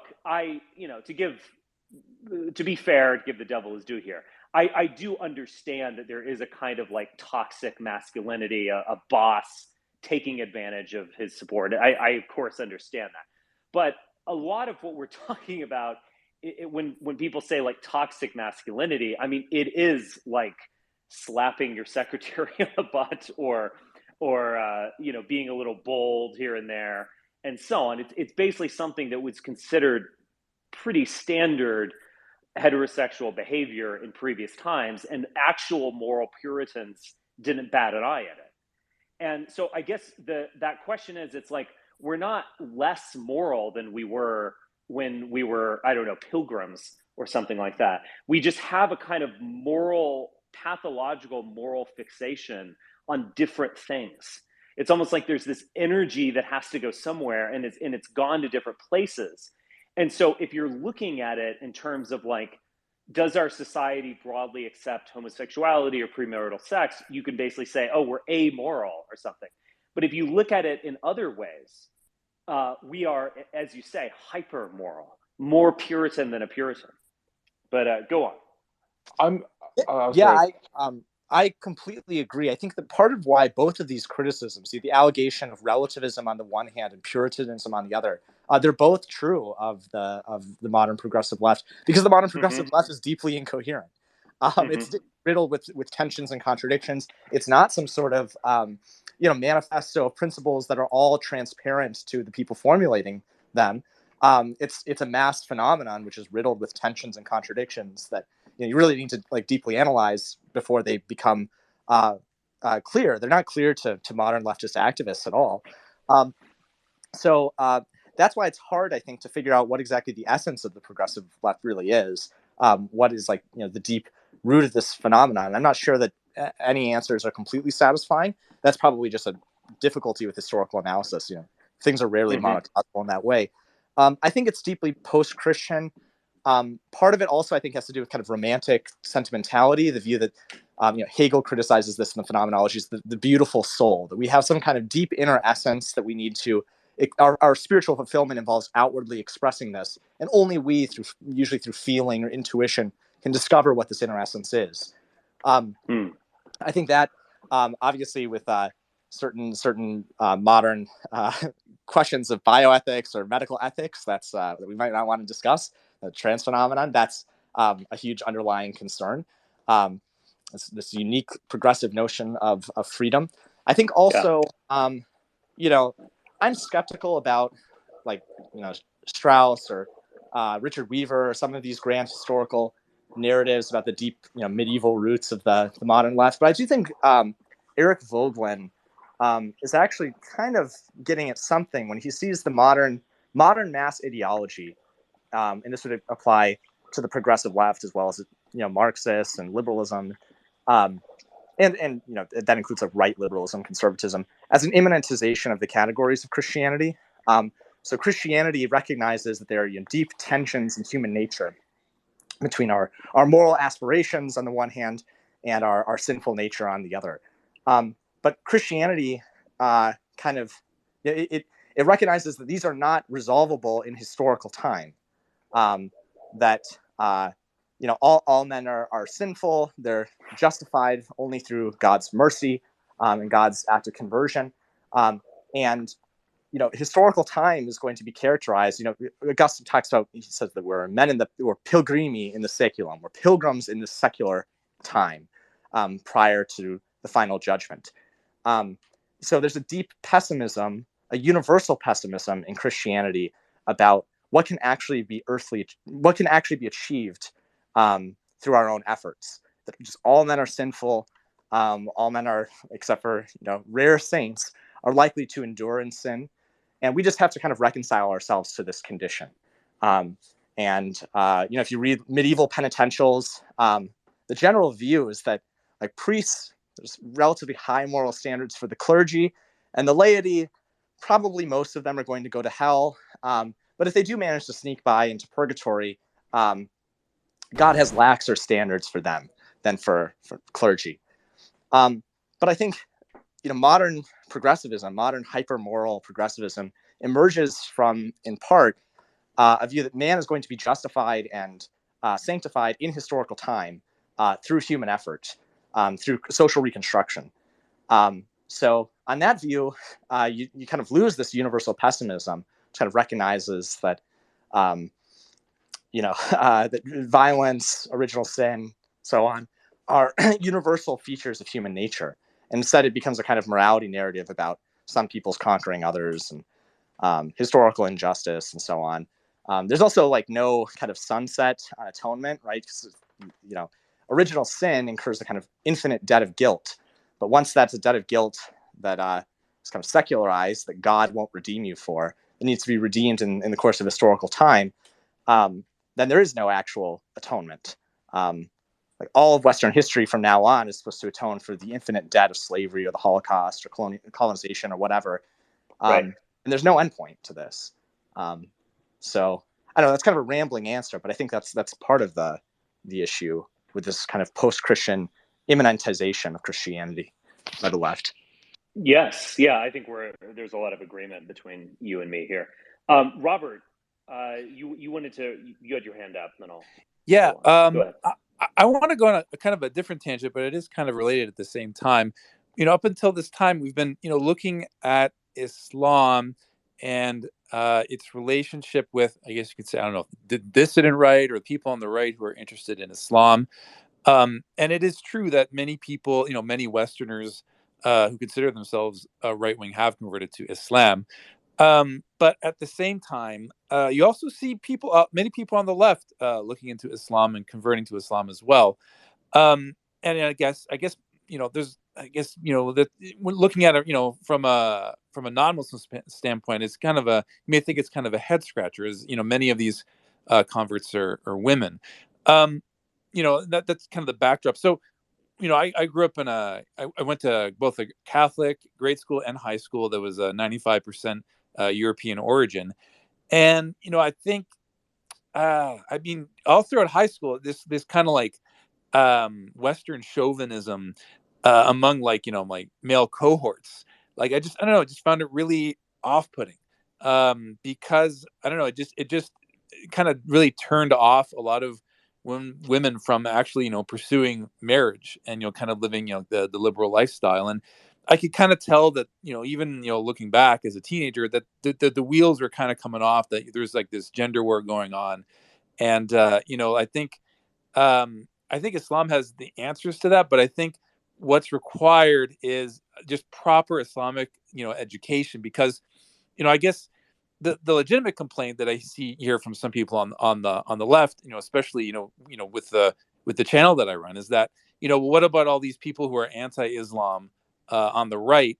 Aren't you like kowtowing to them? And I can kind of understand where they're coming from, because they don't understand, these schisms that exist within the right.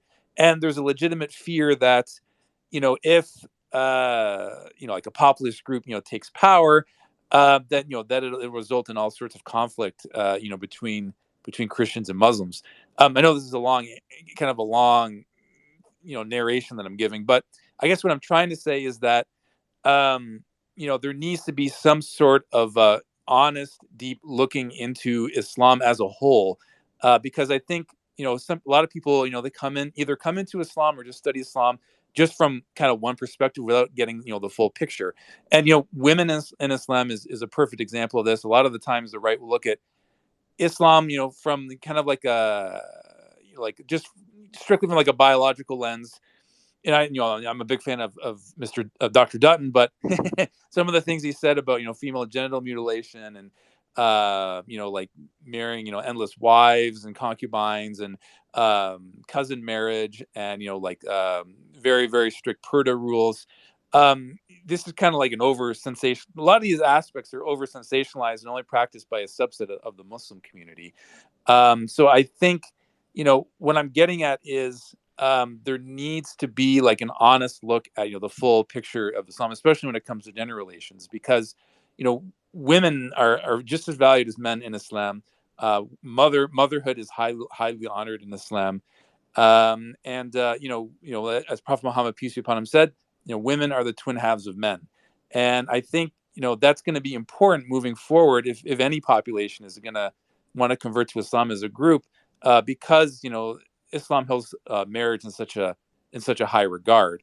So I know there was like a long-winded kind of narration, but I think the kind of the general take-home message is that like I think that proper Islamic education, even if it's like a very basic level, is going to be important moving forward, just so we can like get a an accurate synthesis between these two almost completely gender specific populations converting to Islam at the same time. And I'm just thinking to myself, how these people are going to get together and form families is going to take some honest look at Islam from a religion. I don't know, Abdurrahman, did you want to spin off on that or kind of elucidate on what I'm trying to get at? If he's still awake. Oh, he might be. Okay. Well, no, I'm still here. I know. I have super long-winded narrations. No, still here. Would you like to spin off on that, or should I go to some other people in the panel? I'm trying. It's not working. Oh, hello? Okay. Oh, yeah. We can hear you. We can hear you. Yeah, we can hear you. Okay. Yeah, no, well, all of the above, essentially. Yeah, I want to pick up, actually, on the point you mentioned, that contradiction, a valid contradiction, of the guy, the jihadist, eating McDonald's. That is the contradiction, because all of that kind of oppression, jihadism, of course, itself has nothing to do with the concept of, or rather, it's an extreme, deviant reading or take on the concept of jihad, which is striving in the way of God, which could take a military dimension as well, but it certainly doesn't mean nihilistic, mindless violence. So in that sense as well, that we have to, and for those who are looking to Islam from the outside, be very mindful, and I think that's what Rob was trying to get at, of the cultural baggage that people might associate Islam with.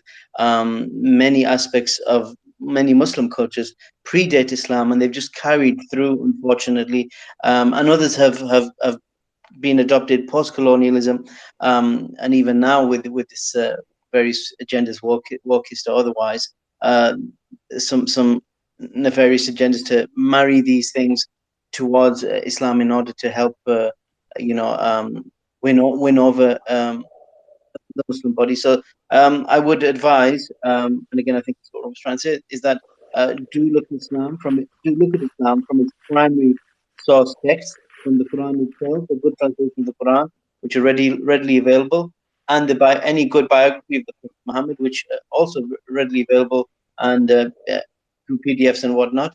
And speak to Muslims, speak to prayerful Muslims, practicing Muslims. If you see someone who's constantly on the, as we say, constantly on the piss up and womanizing, and maybe you're not going to get a good, or even a bit extreme in some of the aspects. Maybe you're not going to get a good understanding of Islam from them. But if you have a practicing Muslim who's he or she's devoted to their source text, then that's where to understand what we're actually offering. Well, let me push back on that just a little bit. As you've seen, I mean, I will show a lot of respect, and I'll deal in good faith with serious Christians, like Xbox Live, for instance. I value what he said. I do respect that he's talking through a tradition and so on. But the most popular version of Christianity is not the one that Xbox is promoting or that I like. It probably is some goofy megachurch about self-esteem and supporting Israel or something like that. And so we have to recognize the phenomenon of these religions, and not just how an intellectual, someone who's sensitive and sophisticated, how he would represent the faith. And what I'm thinking of now is a person whose popularity I, on some level, find inexplicable, but which can't really be doubted. And that is the the Tate phenomenon. Andrew Tate, this scam artist, human trafficker, womanizer du jour, etc., and Instagram influencer, all wrapped up into one. He is known worldwide. I mean, I find that to be a indictment of humanity in some level, but he is known worldwide, and he also has talked about converting to Islam. And he plays a kind of double game. He said, Christianity, it's not based enough, kind of gets to some of the things we've been talking about before. But there's this weird aspect to his popularity where I think a lot of young men who are understandably frustrated with the current world of sex and dating and marriage and so on. They feel like they can't get married. They feel like women aren't respecting them and aren't listening to them or returning their Tinder DMs or whatever. And they almost see Islam not in the light that you all will present it in, which is in a very serious light, but they'll see it as a way of controlling women, basically. They want to have sex, and thus they're joining this. And someone like Andrew Tate is almost the embodiment of this, where he is a womanizer and alleged human trafficker. He's obviously a terrible person, but in some horrible way, he is Islam's biggest promoter of the moment. So I guess in my view of these matters, I mean, I guess I do have a rather pessimistic view of the next 100 years. I would like a sophisticated, cosmopolitan, civilized religion to triumph. And I do think that we are, as human beings, religious animals. We need something like that. And if we don't get it from a good source, we're going to get it from a bad source. I think we might all be in agreement on that matter. But I could, at least in the kind of foreseeable future, let's say the next century, I'm seeing a kind of backlash take over. And I think some kind of resentment-based fundamentalism is going to actually predominate. And someone like, I mean, we can laugh at Andrew Tate, and he's certainly deserving of ridicule, but I don't think we should underestimate the phenomenon that he embodies. Yeah, I don't disagree. Sorry, did I jump someone there? Sure, go ahead. Oh, no, go ahead. Okay, thank you. Yeah, he appeals to what you could call Islam or incel culture, but this is just the issue of maturity. I mean, he himself is religiously a freshie, as we'd say, complete newbie. And I mean, there's only actually a couple of degrees of separation between me and him. Some of the people he's visited in the Emirates, despite his own shortcomings, he will acknowledge that, look, this is who he is and he's new. So with anything, we look at what anyone says in terms of their claims to religion, and we weigh it against what the religion actually says. You'll find this even like when Mike Tyson converted, it was the same thing. It's like, what kind of a Muslim is he? And he's effing and blinding, and this is while he's in prison and saying he's going to turn people into his bitches and whatnot. Excuse the language. But at the same time, he would acknowledge when he was a bit older, I'm not the perfect example. Chappelle, likewise, he said, look, I don't do jokes about Islam because that's somewhere else, and I am who I am. So I think it's very easy to make that distinction between someone for fair reasons or foul, who is now co-opting religious memes or Islamic memes, and the actual religion itself. And as you said, many of the people who look up to him, these young Muslim boys, when they go back home, the parents will set them straight. If they want to misbehave, the man will slap him across his head, say, show respect to women, or you won't get fed and no one's going to wash your clothes. So I think these things will correct with time, especially if we're looking at youth, with maturity. Anyway, and as one of the companions of the Prophet said, youth is a branch of foolishness, and a person reaches, and then separately, we know that people reach their age, in terms of the age of majority, mental majority, intellectual majority, at the age of 40. 40 is kind of like almost a semi-sacred number. So you'll find that the Prophet Muhammad reached his prophethood at 40, and so many other the messengers. So before that, and Malcolm X incidentally was killed just as he was reaching 40. So what an 18, 16, 15-year-old thinks, and how he idolizes or fantasizes Andrew Tate, that kind of corrects itself through the Islamic community anyway, whether it's the home environment or the mosque environment. And those kind of extreme, uber macho takes on Islam, they contradict the Prophet. That's why you find knowledgeable Muslims, and they have in the followings of hundreds of thousands, if not millions, they will say, look, you don't take religion from Mr. Tate. We hope his conversion is sincere. We want him to. And a lot of us will actually say, it's good he's in prison, because that's what you need. You need to be locked away from you, the women and, or the whores and the money, and read the Quran and learn to behave yourself. So, he's not an example. Yes, he's maybe the most high-profile recent conversion, but there will be others. And at the end of the day, we have, thankfully, a guide in the Prophet Muhammad. And anyone who challenges the Prophet's role as the paragon of virtue, or as the example of manhood, then we throw them to the side. We throw them to the curb. Both these are extremes. Both the red pill movement and the feminist movement is a big topic nowadays in the social media amongst Muslims. They are both extremes. We reject both. We say Islam is our religion, and be damned any other claimants to it. Okay. Right. Well, I hope you're right, but I'm not sure. I think you are. Viceroy, why don't you go ahead? Yeah, so if you don't mind, I just refuse to talk about Andrew Tate. I think if you talk about him, you've already lost the game. Just a complete waste of air. But if you allow me, Richard, to kind of like put a bow around what you were saying, I think that you want a transcendence from religious guilt paradigm, and you want that in a way that isn't just doctrinally,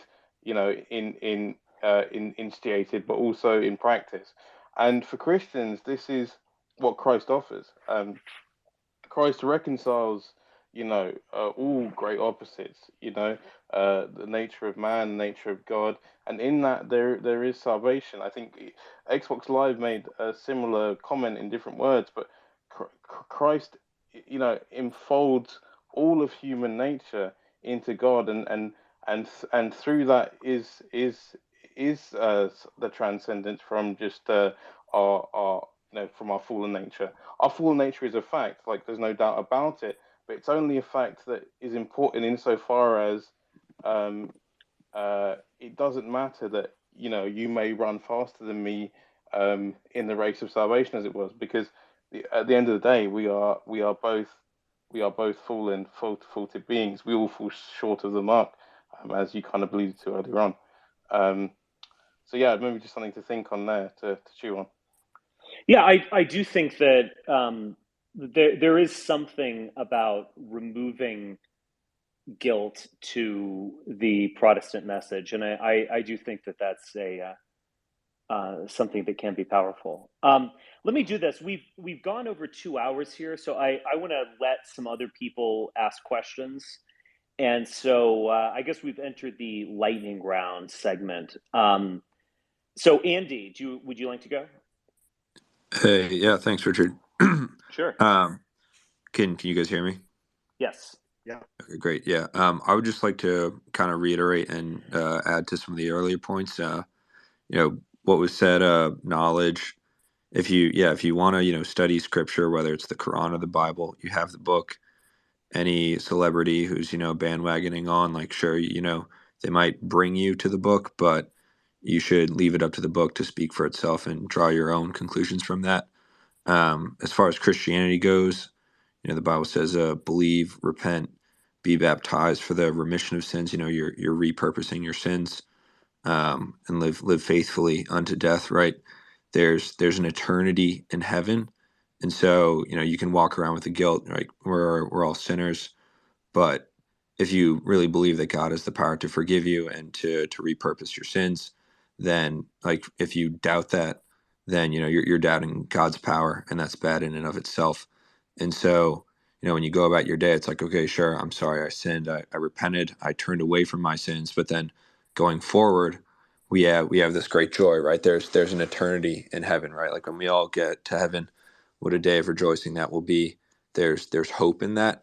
And so, when we look at culture, like, oh, doomer, the world's going to hell in a handbasket, whatever it is, there's at least something to look forward to. Like, oh, I'm suffering right now. Sure, that's bad, but Christ died for my sins. He was crucified. He died a painful death, and he bought my life. And therefore, because of that, I have to live, with a good Christian purpose. I have to keep God's commandments. I have to do God's will. And so that's I think a message that's often left out in the mainstream of, like, oh, look, Protestants, they do drummer church, or Catholics, they're in sex scandals. Sure, that's all bad. But if you read the Bible and you study the Bible and you do what the Bible says, then you're going to be walking on that straight and narrow, and that's a good place to be. Sure, we're all sinners. We all fall short of the glory. But I don't think that any Christian is denying that. Sure, we might be arrogant sometimes and say, hey, we're Christians. We don't do those things. But, we strive to do the right things. But any Christian, they're admitting that they have sinned in the past, right? You're humbling yourself before God. Anyway, so yeah, about all of our days, we strive towards the glory, and I think that's a good thing. All right, thank you for that. You bet. All right, Bob, you've been waiting for a little while. Do you want to jump in here, Bob? Bob Filner. Yeah, sure. No, I appreciate the whole conversation. I was driving on an interstate this weekend, sort of in the Bible Belt region, and you see all these billboards, and it's like, McDonald's, adult toys, and then a Jesus Saves billboard, and so it's sort of understandable. It's understandable, the sort of whatever malaise or depression around the marginalization that, like, Christianity has in our society, that it's just sort of another one of these things competing for your attention as a sort of hobby, which I think was another word that was used in this space. But in terms of Islam being a sort of strong horse that doesn't sort of fall victim to that, I just don't really see that playing out in America, at least. I mean, if you look at voting patterns, for instance, the Muslims vote, as much for Democrats as basically any other group besides blacks. Maybe, like, they're like 70+% or whatever, I think. And so, and you look at, like, their representatives, where they have their sort of concentrated sort of ethnic conclaves in Minneapolis and Michigan. They have Ilhan Omar and Rashida Tlaib and whatever. And I understand, we're not sort of that enthralled with the Republican Party in this space, but in terms of fighting back against any of the wokeness or anything, I don't really sort of see the argument for Islam as sort of a strong horse relative to liberalism, I guess, or capitalism, or the sort of the technological advances and everything that we're all sort of living under. Yeah, I think that's fair. Things can change, though. And I think it's all about, if someone had said that Christian evangelicals would be working alongside Muslims in, changing school libraries or something in Florida, in 2002, I would not have believed them. I'd be like, that's, and it's kind of happening. So, these are trends, and you need to kind of look at where things are pushing in the future. And I see something else happening, and I think Viceroy's injunction about not even speaking the name Andrew Tate is well taken, but I guess I'm just going to do it again. Like, this is something like that is this weird global phenomenon, and it seems inexplicable when we see it right now, but is it actually telling us something about where things are going? And I guess that's my question. I just want to add, despite my sort of dismay at mentioning the guy, I mean, he's totally indicative of a direction we're going in. I do believe that. Yeah. Can I add something to this, Richard, if that's okay? Sure. To Bob's question. Yeah. So thank you for coming on the show, Bob. Thank you so much for the question. So yeah, Muslims and voting patterns in the United States is kind of interesting. All the way up until 2000, Muslims voted overwhelmingly Republican. As we know, after 9/11 happened and the invasions of Iraq and Afghanistan, that completely flipped, as you know, and that was basically one of the main reasons of it. The Muslims saw that they were being marginalized, and they saw that the Republican Party, the people who had antagonistic feelings toward Islam, were kind of front and center. And that was kind of the same thing in 2016 with Trump, with kind of like the anti-immigration stance. However, I think in 2016, if I'm not mistaken, Trump got about 13 to 14% of the Muslim vote.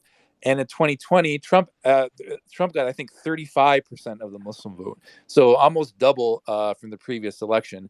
And a lot of people drummed this up to the fact of that Trump's he held his word on having an isolationist policy in the Middle East, and I think that was one of the main reasons for that. So I think as Richard said, things do change over time. I know Richard didn't vote for Trump last election, but no. And the other thing is that United States is a two-party system. I'm in Canada; we have a multi-party system. So when it comes to a two-party system, the way people vote, is influenced by so many different things. So I think that it can change, but at the same time, there's always this fear that, and the other thing is that there's not many Republicans don't run many Muslim candidates. I mean, they don't get they don't get a lot of media attention. And there was actually another hijabi Somali Muslim who ran against Ilhan Omar, and she didn't really get any spot in any right wing time. I think her name is I forget her name, Abdi Rahman, and she lost. But it's always, I think it's I think the kind of the thing that was kind of said in even in the 2000s, with Muslims living in the West, is that the right really doesn't invite you to the table. The left invites you to poison food, and we kind of saw that when the alt-right started coming in, is that they didn't really interview many Muslims. I think that was the difficult thing. It wasn't the fact that Stefan Molyneux and all these characters were saying all these things about Islam, is that they weren't giving us a chance to say our side of the story, and no Muslims A, didn't realize that these groups existed, and B, even if they did, there was this fear that they were going to get canceled themselves. So it's a complicated issue. But that's thank you for the question, Bob. I don't know if you want to follow up on that, or if Richard wants to move on to the next guy. So. Yeah, you can follow up real quick, Bob, and then I'll get to History Speaks, and then I think I might have to put a bookmark in this. But go ahead, Bob. Yeah, sounds good. Thanks. Yeah, and I think that's interesting that you bring that up. I remember that too. The Muslim who ran against Ilhan Omar, and it just that seems to sort of betray where their real sort of priorities and sympathies lie, because ostensibly it would be quite easy to run on a social conservative message. I mean, there are basically the Republican Party, even though it doesn't even run on social conservative issues, it's because it's still perceived to be sort of the social conservative or culturally conservative element that it gets such a strong percentage of the vote in, rural counties in Appalachia and whatnot. So it just seems to that example that you brought up seems to show that, Muslims in the U.S. really do seem to, or at least the ones in Minneapolis, prioritize the kind of whatever acceptance, tolerance message of the and also the probably the welfare and whatnot that the Democrats are in favor of. But just to add to that, though, there's a large Muslim contingent that they have their issues with Ilhan Omar because of sort of those things she said and the things that she's allied with. So there is a counterculture and a backlash to that. But like I can understand why you looking as a non-Muslim, as an outsider, would think that the vast majority of Muslims would vote Democratic as opposed to Republican. And then also the other thing you have to keep in mind is that there's a contingent of Muslims that don't vote at all, right? So so it's a lot more complicated, at first glance. But yeah, it is a very interesting thing to look at when it comes to voting, and whatnot. So yeah. Yeah. History speaks. Oh, yeah, you were there for a moment. There you go. History speaks. You're a speaker.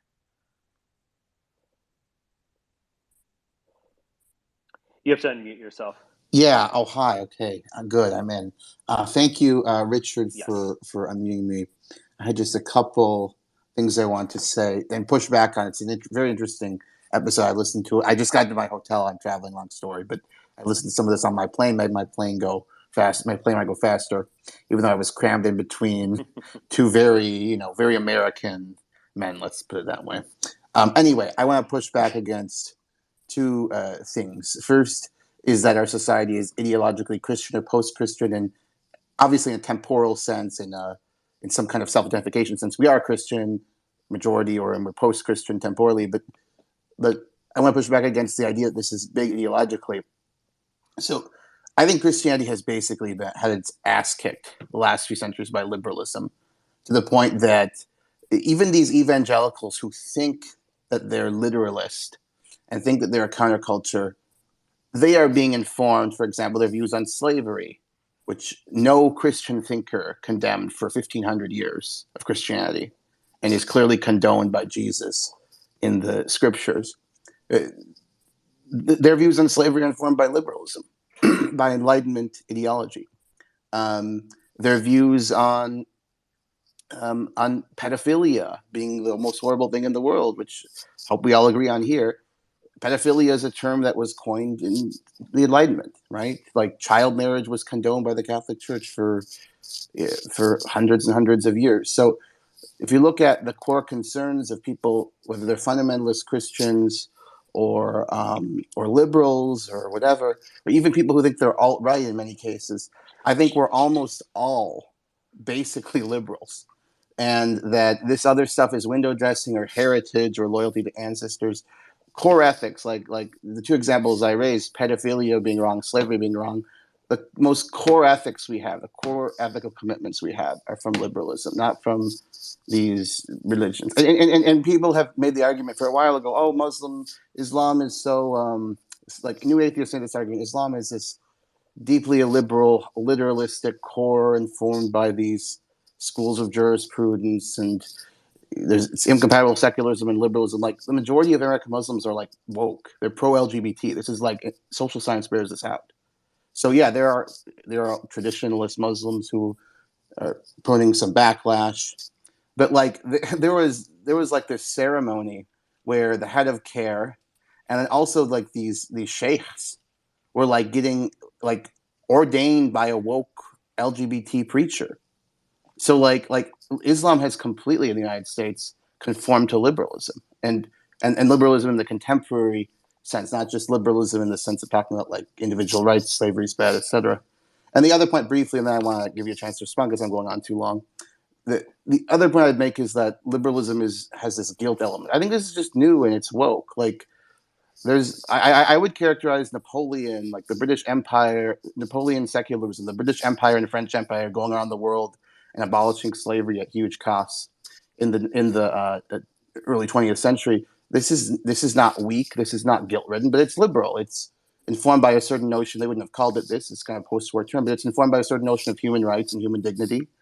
And yeah, so I think liberals don't have to be this kind of these weird creatures we've seen the last 10, 20, maybe 30 years. So I guess those are the 2 points, that Christianity isn't that important. Liberalism is what matters. The second, liberalism doesn't have to have this weakness. We can believe in equality, be against racism, etc., without this acting like guilt-ridden rabbits as we do now. But yeah, that's all I have to say.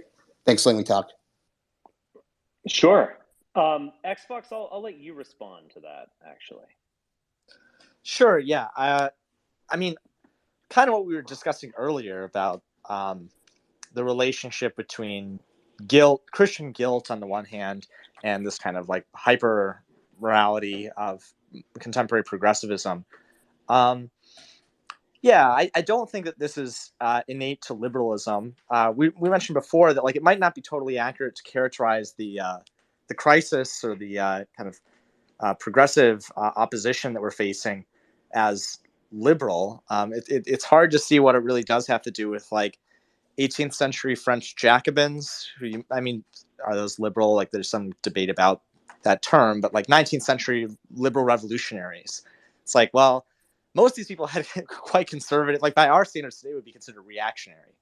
When it comes to their views on gender roles, they're all like national chauvinists.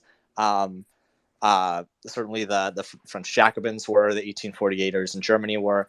So I don't know. I do think that there's a tendency to try to push back the deep causes of modern progressive neuroses to something like medieval nominalism or Duns Scotus or Plato or whatever. And I think it probably is more recent. And these are all kind of like, I think Peter Berger, the sociologist, talks about framing structure or plausibility structures.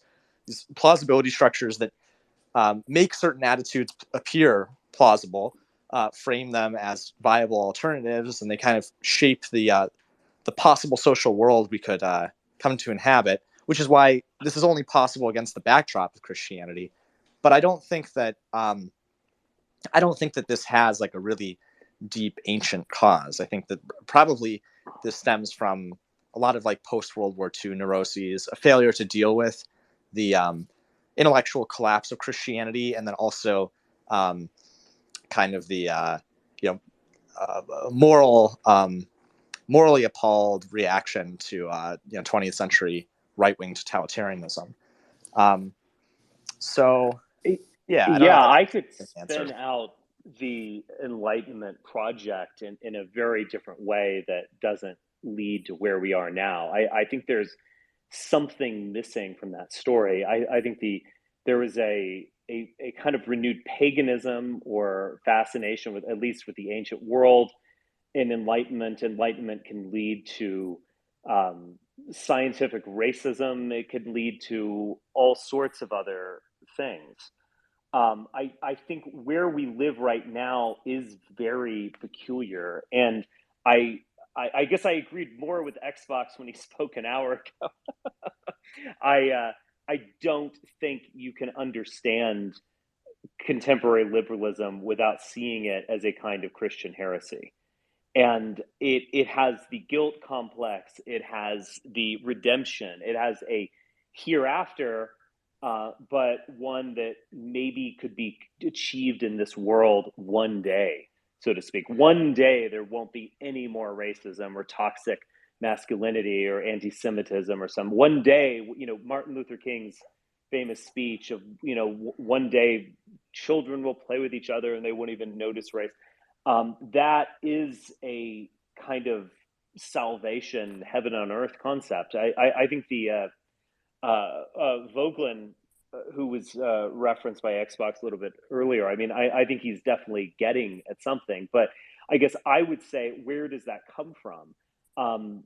Where do these concepts, how deep do you want to go to get to those root concepts that still motivate people? And I think you can look to Isaac, Daniel, you can look well into the Old Testament to find, what a lot of right wingers will rage against is kind of loosey goosey liberalism. They are absolutely present in the Abrahamic faith at their very base. And so if there's something missing from the explanation, like, I could easily imagine, Voltaire winning and we end up in a kind of scientific racism, nationalist, anti-clerical regime or something, which most all conservatives and liberals would hate if you presented it to them. If I can view that as a possibility, then I'm going to have to answer, what is it unique about the contemporary world? And I just do not think that you can understand contemporary society without its profound guilt complex, its notion of original sin, the Holocaust, slavery, colonialism, etc., and its kind of vision of a hereafter, which is one day we'll all be peaceful and kind. And I guess, here I'm getting a little more radical. I've been very polite I think we have to reject these notions at their very basis point. We have to go to their source and deconstruct them and attack them. And why do we want that? Why is that a value? Why are like, loosey-goosey happiness? Why is that even a value that we should even take seriously in the slightest bit? Again, that's my perspective, but of course I'm Xbox. Do you mind if I quickly just hop in there? Go ahead. Well, feel free. I was going to respond to Richard, but you can go first if you'd like. Yeah, I just think, there's two things I just want to touch upon. Is I think, heresy, it's always, at least in the larger part, the fault of the heretic. And I don't even disagree that, that we are living or suffering from some sort of like post-Christian heresy, and that the Christian is somewhere, deeply embedded in the etymology of this paradigm. I don't disagree. But I think, we really have to look at, the heretic if we're going to consider the heresy.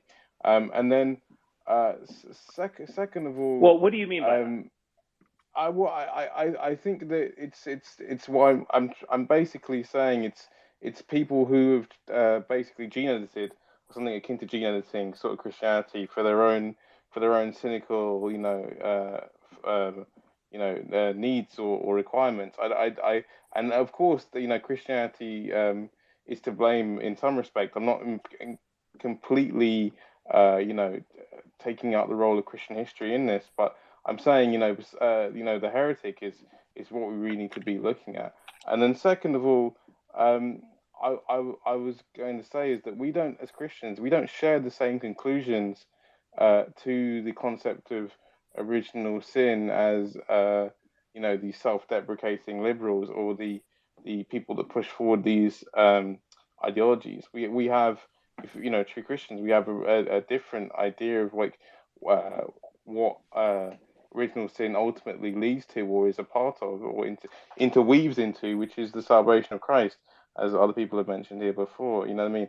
It's there's a void there, or gap there between that and the woke SJW response, or whatever you want to call it. Okay. Sorry, Xbox. Did you want to respond or? Sure. Yeah, I had a couple points just in direct response to you. So one of them is like, I don't mean to go on a tangent, but kind of like a quibble that I have an idiosyncratic take on this. I mean, I'm deeply skeptical about just the concept of the Enlightenment as a historical period. I don't mean about like I'm in counter Enlightenment. I'm skeptical about the content. I think that the Enlightenment itself is a kind of like historiographical device that only emerges at the end of the period that we call the Enlightenment as a form of self-interpretation. So I think that this is used to kind of project narratives of secularization onto the 17th and 18th century, which they would not have understood themselves at the time as taking part in. So, the most influential essay on the Enlightenment at this time was the Kant's famous Was ist Aufklärung, What is Enlightenment essay, where he says that, and this is written in the 1780s, so way at the kind of closing period of what we would call the Enlightenment. In that essay, he says that he doesn't live in an enlightened age, but he lives in an age of enlightenment. Aufklärung literally means like clearing up, clarification. I think that this is a period in which Voltaire is kind of exceptional in, anti-clericalism is more widespread, but Voltaire is kind of exceptional in rebelling against Christianity. You have other people like de Holbach who are atheists, but the consensus view of most European intellectuals during the 18th century was that what they were doing was recovering, in a very Protestant way, recovering some kind of primitive truth which had been obscured by historical accretions, medieval scholasticism or whatever. Stepped on something. And that the true message of Christianity was coming to be apparent now with modern biblical scholarship or whatever. The end of scholastic philosophy. I think that that's what Kant takes himself to be doing in the Three Critiques, is recovering a truly Christian philosophy that dispenses with dogmatic metaphysics, or with this dogmatic metaphysics that they had been burdened with up to that time. So I tend to think there's a much stronger continuity of pre- and post-Enlightenment religious culture than most people admit. I don't think that the Enlightenment is this period of total secularization. I think that that's like a very limited, marginal phenomenon. And the second thing had to do with guilt in Christianity. So not to just repeat these points by Vogelin, but I think that part of Christianity's ability to deal with these modern progressive guilt neuroses is that it simultaneously, that is, Christianity simultaneously recognizes the universality of guilt, but also this is a guilt that's primarily a debt to God and not a debt of some men to other men. So that atonement is not treated as like a political phenomenon in Christianity. The sacrament of reconciliation, for example, or the historical event of the atonement, is able to offload the kind of the burden of guilt, and that modern secular alternatives to Christianity, post-Christian ideologies, modern progressivism, aren't able to do that because there's no kind of merciful God to forgive, or if there is, that sort of forgiveness is not the kind of political redemption necessary. You don't have an individual judgment or individual reconciliation before God. There needs to be some kind of political event through it. And guilt is atoned for in an earthly way. So there's kind of the harsh justice of conscience. There's a text I had in mind, The Uniqueness of Western Civilization. This guy, Ricardo Duquesne, or Duquesne or something. He's a Canadian historian. So he's talked about the difference between a transcendent form of consciousness that he associates with the West, and that involves guilt because it involves a kind of interiority of conscience, which I think is very Christian. You're kind of, especially Protestant, you're alone before the eyes of God. Luther says, here can I stand, but nowhere else. There's a deeply spiritual interiority that's associated with the West, and he associates with Eastern societies, especially China, an immanent form of consciousness. And this Western transcendent form of consciousness involves guilt. The Eastern form of consciousness is associated with shame culture. I think arguably like Homeric ethics is also a shame culture. So in shame, our conscience isn't properly internalized.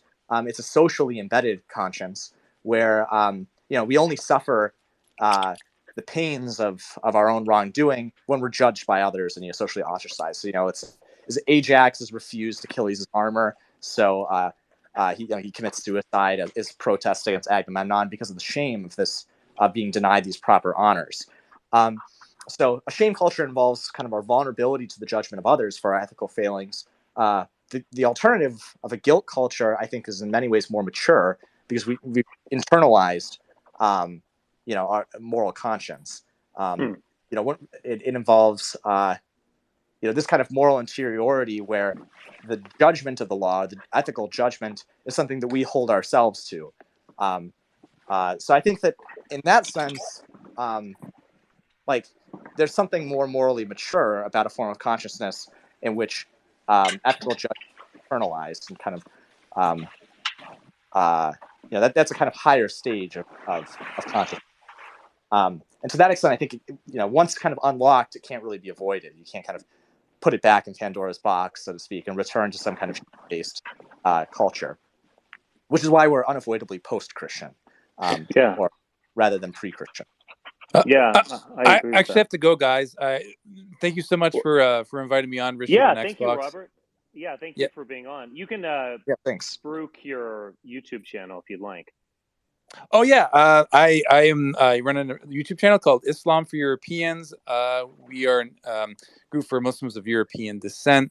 We talk about a lot of topics related to Islam, relationship between Islam and basically healing the relationship between Islam and the West. Islam, the number 4, Europeans, and to the thing you're talking about, Xbox, very interesting stuff. It's philosophy is really not my thing. I'd recommend a good book that kind of synthesizes these approaches with Islam is Islam Between East and West by Ilya Izetbegovic, who is the father of modern Bosnia. So, and Abdurrahman, salam alaikum, and get some sleep, bro. Interesting. Thank you, Robert. All right, take care, guys. So, history. Did you want to respond to that real quick? Yeah. So what I would say is, of course, if you go back 130 years ago, you look at practices in Western nations, for example, you'd find things that shock our conscience and would be regarded as just beyond the pale of any kind of discussion today. Nevertheless, there's absolutely the fruits of liberalism. If you look at the French and the British empires, for example, they conquered people, they subjugated people, and so on. But in 1833, Britain used like 30 or 40% of its entire national budget to abolish slavery. I mean, this is unprecedented in the history of the world. The idea that this institution is so reprehensible, that people we know nothing about and have little in common with, we're going to abolish this institution and use our power on this behalf. So I would say there's a long liberal trajectory.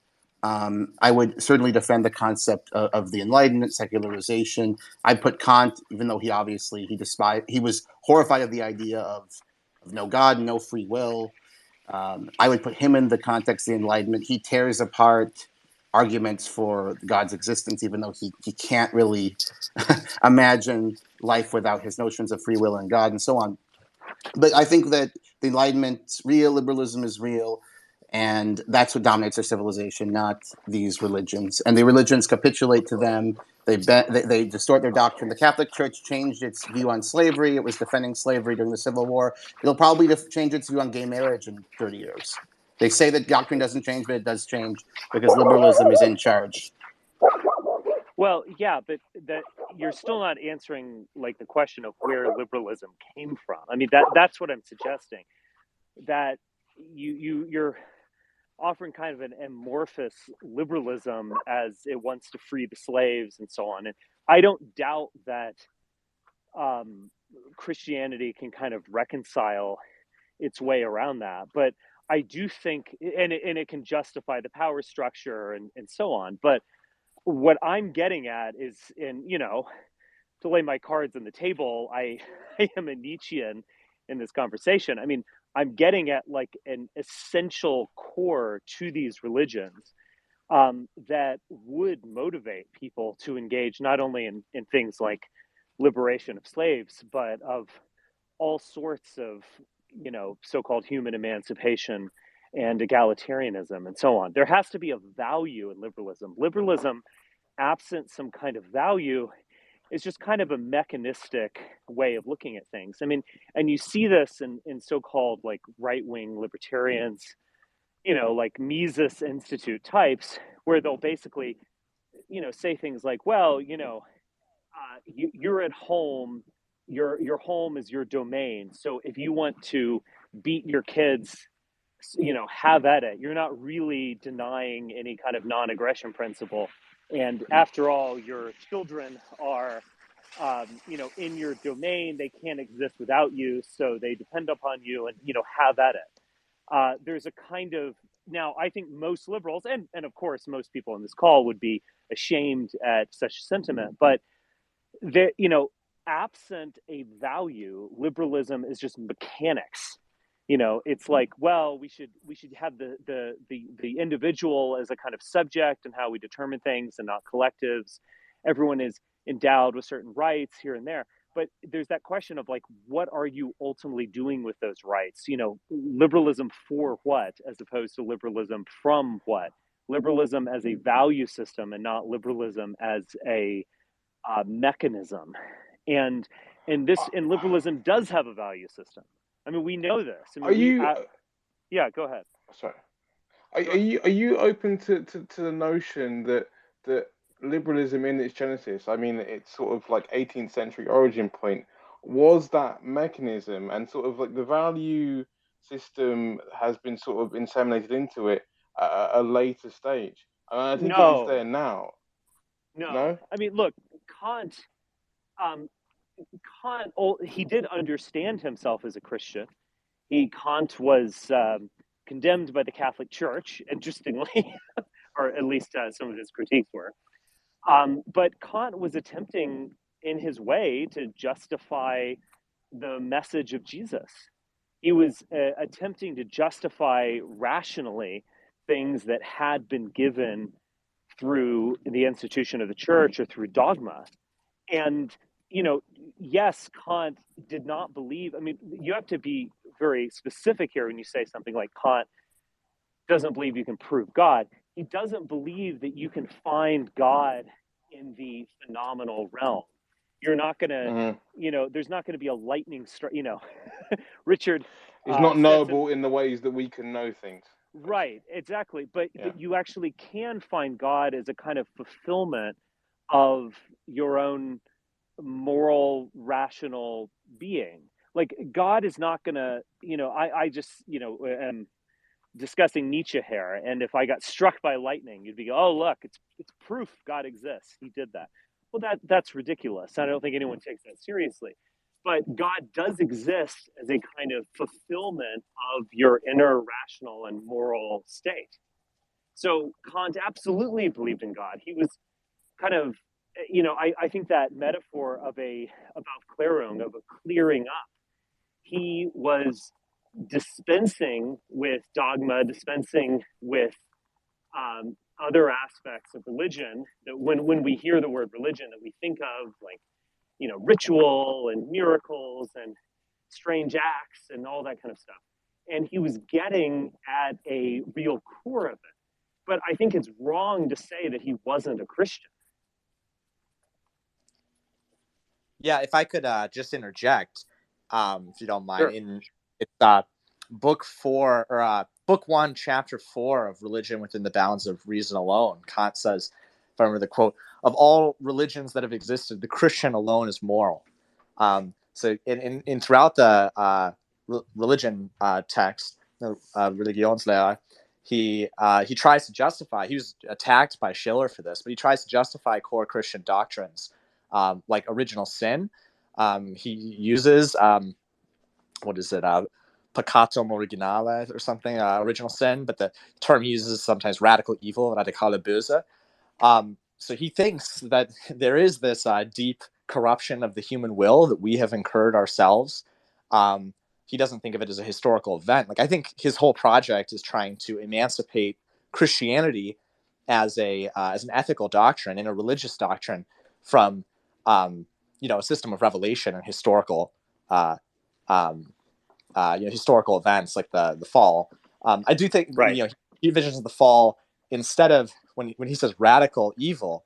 What he means, you would be familiar with this, Richard, radix, the root of the will, not as a historical event in which Adam committed a first sin, but rather the first moment of the will, of the human will, is a preference of self-satisfaction over the moral law, which is why pride is the origin of all sin. I guess my broader point is that Kant is trying to provide a kind of rational reconstruction of Christianity, but he does think of himself certainly as a Christian. So I was also just going to agree with you that I think that the legitimacy crisis of liberalism is that it kind of like kills the goose that lays the golden egg. That liberalism is parasitic upon a system of value to justify its doctrine of rights, if you're Locke, you kind of inherit the scholastic view that like, these rights are necessary for human happiness, and God has a certain plan that He's ordained men for. That's why we have these rights. And you get different doctrines of different interpretations of natural law to justify liberalism, but kind of the modern legitimacy crisis we're dealing with, I think a great example of this is John Rawls. He had a purely procedural foundation of liberalism. It's like, well, if you don't have any underlying metaphysics, if you don't have any view kind of that justifies human dignity or something like that to underlie your system, like, why does any of this proceduralism matter? You just get kind of empty formalism. So, yeah, I guess that's my 2 cents.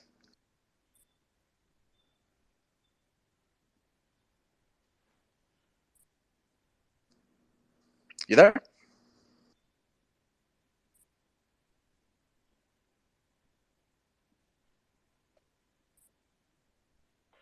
I think you've cut out, Rich. Oh, I'm back now. Yeah, the service wasn't Do you working. guys hear me? Do you guys hear me? Can hear you now, yeah. Yeah, we can hear you. Sorry, I for whatever reason I vanished there. Xbox was saying interesting things about radical will, that first instance of evil. I appreciate that. Hopefully you were able to continue. Yeah, I don't know if other people heard the rest of that. No, I heard you in full, yeah. Good. Yeah. Okay. The final I'm part not I was hearing Xbox now. This is weird. I think the wires are getting crossed. Mark, hey, good to see you, my man. You had your hand raised. Yeah. So, I agree, of course, with your view that Christianity has a kind of liberal element to it, but to say that it's the origin of modern liberalism is not correct in the following sense. I mean, it's there are movements and there are religions that predate Christianity, which influence Christianity, and ultimately from which Christianity are derived. Liberalism is as old as civilization, ultimately, in one form or another, right? Or a tendency to, the sort of leveling tendency, right? We see that in the ancient religions as well. The god Kronos, for example, reigns over a utopia that's a kind of egalitarian utopia. There's also there's a golden age. Saturn or Cronus's golden age is a kind of egalitarian utopia, and the afterworld that he also reigns over is also a kind of egalitarian utopia. And the figure of Bacchus is also connected to these ideas as well. One of his names, and the figure of Liber, yeah, the origin of liberalism. Yeah, Pater Liber, father of liberty, which is ultimately kind of another name for Dionysus or Bacchus. So these things they have a kind of earlier form, of course, in the ancient world, as a kind of human tendency or instinct. We could argue and I would argue a kind of degenerate instinct. I think so. I would agree with. Nevertheless, I would agree with Spangler's view that he describes, Christianity as the grandmother of Bolshevism, for example. I mean, I think that that's a somewhat accurate assessment. Ultimately, another historian, contemporary historian, Tom Holland, I think, also makes this point very well in his books. So I would support you on that position. The other thing too, the other interesting conversation that's been had here is that, I mean, it seems that Christians have essentially conceded that, their interest is not ultimately in the cosmos. As Jesus said, his kingdom is not of this world. So it's not really, ultimately their struggle is not one that involves the material world. I mean, it does and it doesn't, but in theory it doesn't. They're interested in the salvation of souls in the here and now, but ultimately the cosmos is given a kind of inferior, even it's value. The value of the cosmos is basically to save people who exist in the here and now, but the hereafter is really the priority. And I think that but I think that what's required, because we do have this moral, if you're serious about a moral crisis in the world, and people are herd animals ultimately, so we know that we're kind of a less moral society than we were, for example, in the 1950s, in that we're kind of an increasingly immoral society, and this immorality, or this kind of decline in ethos, is a consequence of, or is a herd behavior or a herd pattern. So collectively, we've become a less moral society.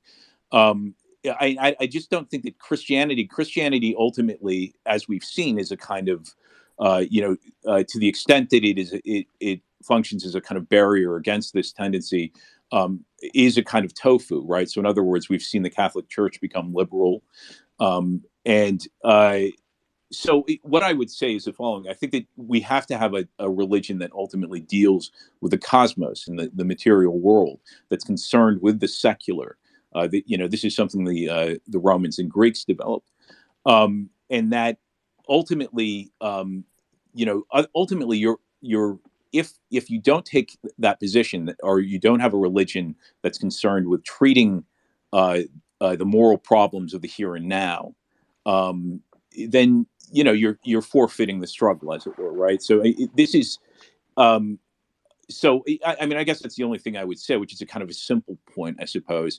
But Christianity ultimately is a personal salvation cult. It's not concerned ultimately with the collective of society. And if we want a more moral society, then we have to develop and adopt a religion that is kind of treats this as essentially a kind of priority, as the number one priority, as it were. In that way, we can strive toward a more moral society. I mean, really, the reason that we have an immoral society now is because the elites are immoral. The media that's given to us is promoting an immorality. And so that's ultimately the problem. We have this understanding, which is essentially correct, is that might is right. So if the mighty are immoral, then the rest of the society will also be immoral. So we also need a religion that's, at least in the short term, that is power seeking, so that we're able to kind of rule the society, or rule the heights of the society, create the media for the society, and through that mythos emerges an ethos. And so I think that should be the priority. I just don't think that Christianity really has answers to this problem, which seems that maybe Christians on this call would concede they're not interested in the secular or the material world. So it's a kind of in that regard, in that way, it's a kind of non-political religion. Why don't we allow Knowledge and Viceroy to Viceroy? You can go first since you're ready. Yes. So you guys first can of all, I respond wanted to, before I get into sort of what Christianity's main investor is, I'll just quickly bat off some of those comments about liberalism, because I do agree. I think that as much as Christianity does sort of intersect on like a Venn diagram with liberalism, I think liberalism is also very much the product of fatigue. And I would actually go as far to say I think that it's the anti-matter sort of ideology, and it's not even really an ideology. It's almost like an impulse. And I think actually, Richard, you're one of the people that's shown to me that we're actually more in a sort of conflict of spirits more than we're in a conflict of competing political ideologies. Yes. And I just wanted to. I'll segue into the area of which part of existence is Christianity sort of focused on and rooted in. And I would say, I'm not going to go on a huge sort of tangent, but I would say that a serious part of the Christian mission is to create God's kingdom on earth. And we have explicit teaching through a whole different means. But the first thing that came to my mind is that whenever we're taught about the Sermon on the Mount and the Gospel teaches about the Sermon on the Mount, it's it's instilled in us both by the gospel and by our teachings. I can think of sermons and homilies that we must go back into the world. We must take what we can from the mount, but it's imperative that we don't stay there. That we go back into the world. So I do push back against that. The idea that we are just fully almost repudiative of the living world. Okay. Mark, do you want to respond to that real quick, or then I'll get to knowledge? Well, look, I mean, if we're comparing the Greco-Roman religion, for example, to Christianity, it's absolutely the case that one is concerned with the hereafter. It's concerned with the spiritual world that Jesus promises, and is less concerned. Prioritizes the here and now, the cosmos, whereas the opposite is the case with in the Greco-Roman religion. And and again, I think that might makes right. So if the elites and the powerful are not transmitting a message of morality, then the society will not be moral. So what is also required is that people seek power effectively. Moral people seek power to create a moral society effectively. And the Romans were a moral people, but one of the morals they held up was this idea of auctoritas, which is authority, power.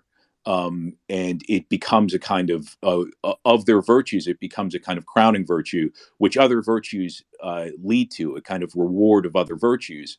But it becomes necessary to establish power, to have this will to power, so that you can direct. So you can direct the society effectively. And I just don't see that will among Christians. I think that obviously Christianity has a kind of political dimension. We see that on the political right, but I think it's ultimately too frail and incapable of achieving that aim of changing the society. I see it as a kind of, ultimately a kind of waning faction, and that is more concerned about personal salvation ultimately. And it represents vis-a-vis the left, it represents a weakness, because I think that ultimately, we especially see a kind of ethnic core on the left, though also on the right, that's Jewish, and they are concerned with the here and now in the secular world, and that's to their great advantage. That's an advantage that they have. They've prioritized that, and so they will win that battle of the here and now, and they will dominate the cosmos, as it were. And I just don't think the Christians, ideologically, they are hamstrung in that competition, to the extent that it's their loss is a kind of inevitability, I would argue. Yeah, I mean, real quick, I'll get to Xbox. He just raised his hands, and then I'll go to knowledge. There is a lot of reason to believe, and here I'm relying on scholarship of people like Bart Ehrman. If anyone is a ancient historian, they might poo-poo that, but Jesus seems to believe that the end was nigh, as does Paul. They both, there's a kind of like theological or philosophical downgrading of the cosmos or the here and now, the world as it exists. But there's also a kind of almost literal notion of the world is coming to an end, and none of this really matters. We need to start focusing other things. And it's of course true that there is a great deal of worldliness to Christianity. I mean, you can visit St. Peter's and get that very strong sensual sense of the world here and now. Christians are organizing en masse. They're a voting bloc, etc. I get it. But I think what Mark is getting at is that ability that you can call on and resort to at any time of, ultimately none of this matters. We're living in a vale of tears. your best life is not now. You need to consider what happens afterwards. That's what really matters. There's this almost like kill switch, so to speak, or a way of like closing the application on Christians that I do think is fairly remarkable, and that it operates through a notion of a hereafter as well as a notion of a immortal soul, that will, of course, be unbound in the afterlife. And I think this is something. So I would moderate some things that Mark said, but I do fundamentally agree, and I think it's something that you can't really get away from whenever Christians engage in politics or really engage in society. Xbox, do you want to respond? Sure, yes. I just wanted to push back a little bit on what Mark was saying. I partly agree with this claim. I just don't think that it's characteristic of historical. This is weird. For whatever reason, I'm not hearing Xbox right now. But is that just me? He has to leave. Yeah, and it's just come you back. because There's your no other way connection was around. lost. Okay. Apparently our wires got crossed. So Xbox, if you hear me, you have to leave and come back. That was my secret way of winning the argument, as you can tell. Okay, knowledge. Knowledge North. Do you want to respond? Sure. So I'll be checking out now. So just as a parting few comments on what was discussed. So just for the benefit of people who may not know, that Islam's perspective on the world, the cosmos, is an entirely utilitarian one. So we see ourselves as being viceroys of the earth, where we're expected to. We know that even our bodies are a trust with which we return to God, hopefully having not abused ourselves, and by extension our families and society at large. And so even, for example, as one Imam said, one of the Muslim leaders said about money, he said, wealth to me is like the toilet. I have need of it, but it has no place in my heart. And that's generally our view. Yeah, that's generally our view of the world as a whole, that we should be, of course, productive and try to be efficient and make good use of the utilities around us, but we shouldn't be attached to them because it is ephemeral, because it is finite, whereas in the hereafter is everlasting. So with that, I will take your lead. I see there's another Muslim here, Ted. I haven't had the pleasure of making his acquaintance, but maybe he can be the resident Muslim voice if someone wants to ask questions about Islam. Otherwise, if I may shameless plug, I have a YouTube channel, Knowledge North, youtube.com/Knowledge North. And in case anyone wants to hit me up in DMs and ask anything about Islam, to my best of my ability, I'd be more than happy to try to answer. So thank you for hosting us and thank letting us you. contribute. Thank you for joining. And I think we'll be winding down here in general, but so you've picked a good time to step away. But thank you for joining us, and you're welcome back anytime. Thank you. It's a pleasure. Okay. Bye. Yes. All right, Xbox. Let's hope that you're back. Okay, can you hear me now? Yes. Okay. Definitely. Okay. Yeah. So I was going to respond to something that Mark said. I partly agree with him, as I agree with you on a lot of the criticisms of contemporary Christianity, which I think does display a lot of the defects that you're pointing out. But I just think there's a huge philosophical rupture between contemporary Christianity and actual historical Christianity, especially Catholicism.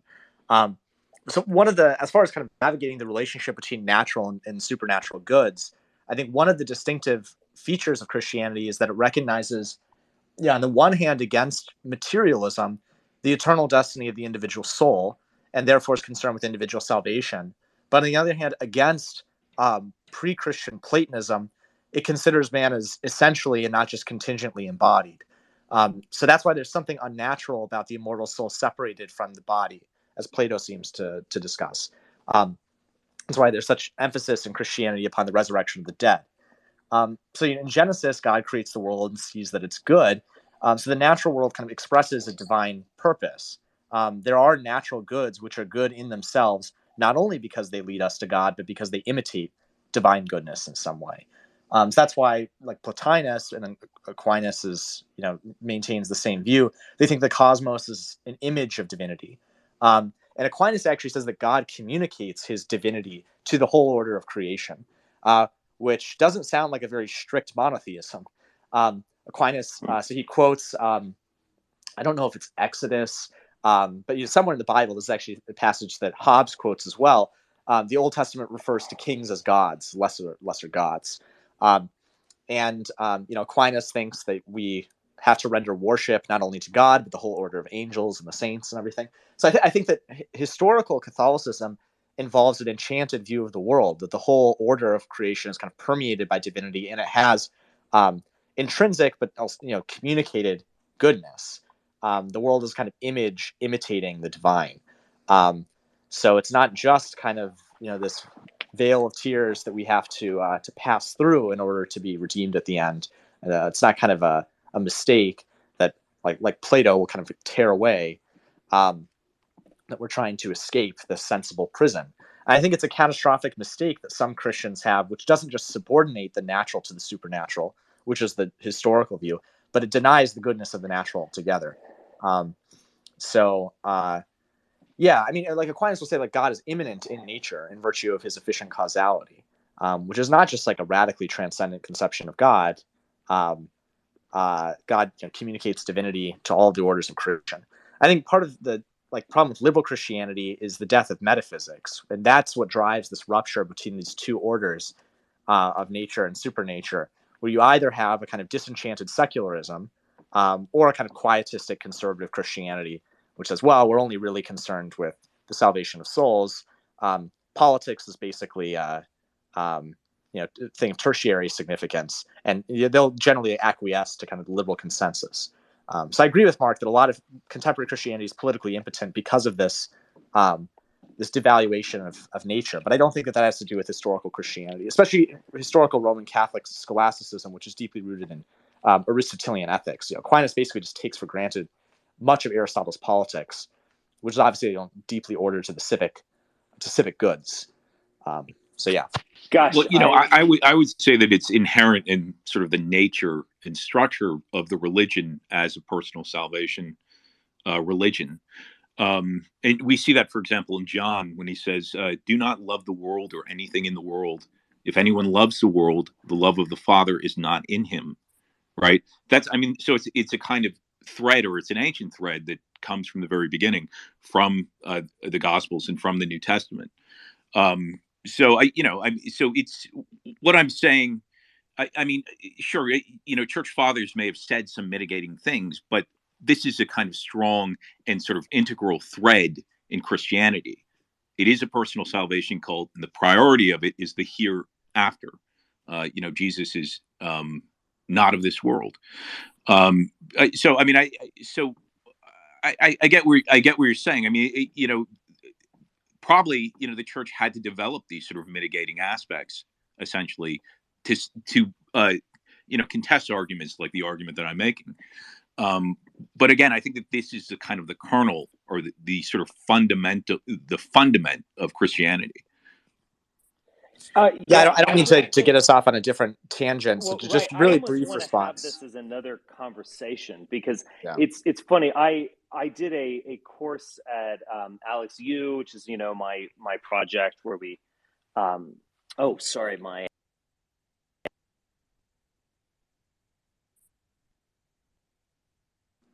I think everyone can hear me. I did a course on Zarathustra with Alex U University, and I was strongly arguing that Christianity in general, but Kant in particular, was de-immanentizing nature, and that in a way the world is dead before God is dead, or Pan is dead is one way that you can talk about it. This is a huge subject. I would actually appreciate discussing it with you, but perhaps that will be for another time. If I could just make a couple brief comments. So I not to get into a long debate, but just to kind of sum up this issue. I guess my view is I'm willing to concede a lot to Mark on this. It's just I think that rather than the subordination of the natural to the supernatural, but then also kind of the immanent goodness of the natural. These are in tension on Mark's reading of Christianity. I think that there is a tension there, but they're also reciprocally supporting, I think, would be the Catholic view. That the immanent value of the natural is explained in this broader metaphysical cosmology. And the other thing I was going to note on the kind of the death of nature, this is just a quick aside, is this is a critique I think Heidegger levels against Plato, where Heidegger thinks that Western metaphysics, the kind of the technological rationality of Western metaphysics, it conceives all of nature as though it were an artifact. Just, nature has the same kind of rationality as axes and computers, or whatever, but it's expressing divine rationality. God is the divine artisan. That's certainly a common theme in Western metaphysics. But one way Aquinas actually, he doesn't respond to Heidegger, obviously, but he responds to a certain interpretation of nature as a giant artifact. And he cites Aristotle. So the difference is that, in the artifact, the efficient cause, the art that produces the artifact, is external to it. But if a ship were a natural thing, the art of shipbuilding would be in the ship itself. The ship would build itself out of the wood. And that's what nature involves. Nature is the immanent purposiveness, the inward teleology of the things. And artifacts are intrinsically purposive. So anyway, that's kind of the key distinction. Okay. Would it be cool if I just make history? You can jump in there if you want the last word. I think I am going to wrap this up because we've been going for. Sure. Oh, wow. If that's cool, if you want to give a statement or whatever, I'm going to be brief. Okay, thank you, Richard. So I would just say to defend, as I think one of the few people here was you might have had the same problem as Xbox. Oh, we got our wires crossed here. I can hear him, but you might. Am I hear him? Oh, really? Or? Okay. This is so. Gosh. Okay. Am I able to be heard or no? I can hear you. I don't think Richard can, though. Do you know what happened? Is that there was some ingenious feminist working at Twitter who was in charge of spaces, and she was fired by Elon Musk. And now this is the result. Exactly what happened. Yeah. Okay. All right. Some random person give a thumbs up, because I'm not going to speak if no one can hear me other than Xbox. Give a thumbs up if you can hear me. We can hear you. Richard can't hear you because when his service got cut off, so he couldn't hear the speakers. Okay. All right. So let me I'll be brief in my little go on my defense of liberalism and sign up. So look, nothing emerges in a complete vacuum, obviously. People who were in the Enlightenment, most of these philosophers we talked about identified as Christian and so on. So obviously liberalism doesn't emerge in a vacuum. But I think that this philosophy, people here who are trying to deprecate it are radically understating how revolutionary it was. We talk about might makes right here, but the power of liberalism to stay the hand of the mighty was morally revolutionary. I mentioned abolitionist movements implemented by empires, totally unprecedented in the history of the world. Somebody, by the way, has there's weird background noise, whatever. But I mean, I would just say for Richard and even Mark, I mean, this society, you're essentially engaged in heretical views against the value structure of this society. But the society doesn't kill you; it doesn't frame you for some heinous crime or arrest you. You're allowed on Twitter, for God's sake. I mean, that is extraordinary in the history of the world and is a product of principled liberalism. And I think you can't draw a line from Christianity and so on. And then the Jew stuff I just think is silly. Don't buy. Judaism was largely quietist for most of history. I think it's anachronistic and dumb, to be honest. But yeah, that's kind of my take. Have a good night, everybody. Okay, he finished, Richard. Okay. I did not hear a word of that, so I cannot respond. But I'm sure it was brilliantly argued. Let's do this. In light of our technical issues and in light of the fact that we've been going for 3 hours and 15 minutes, let's put a bookmark in it. And thank you, Caravelt, who got this started.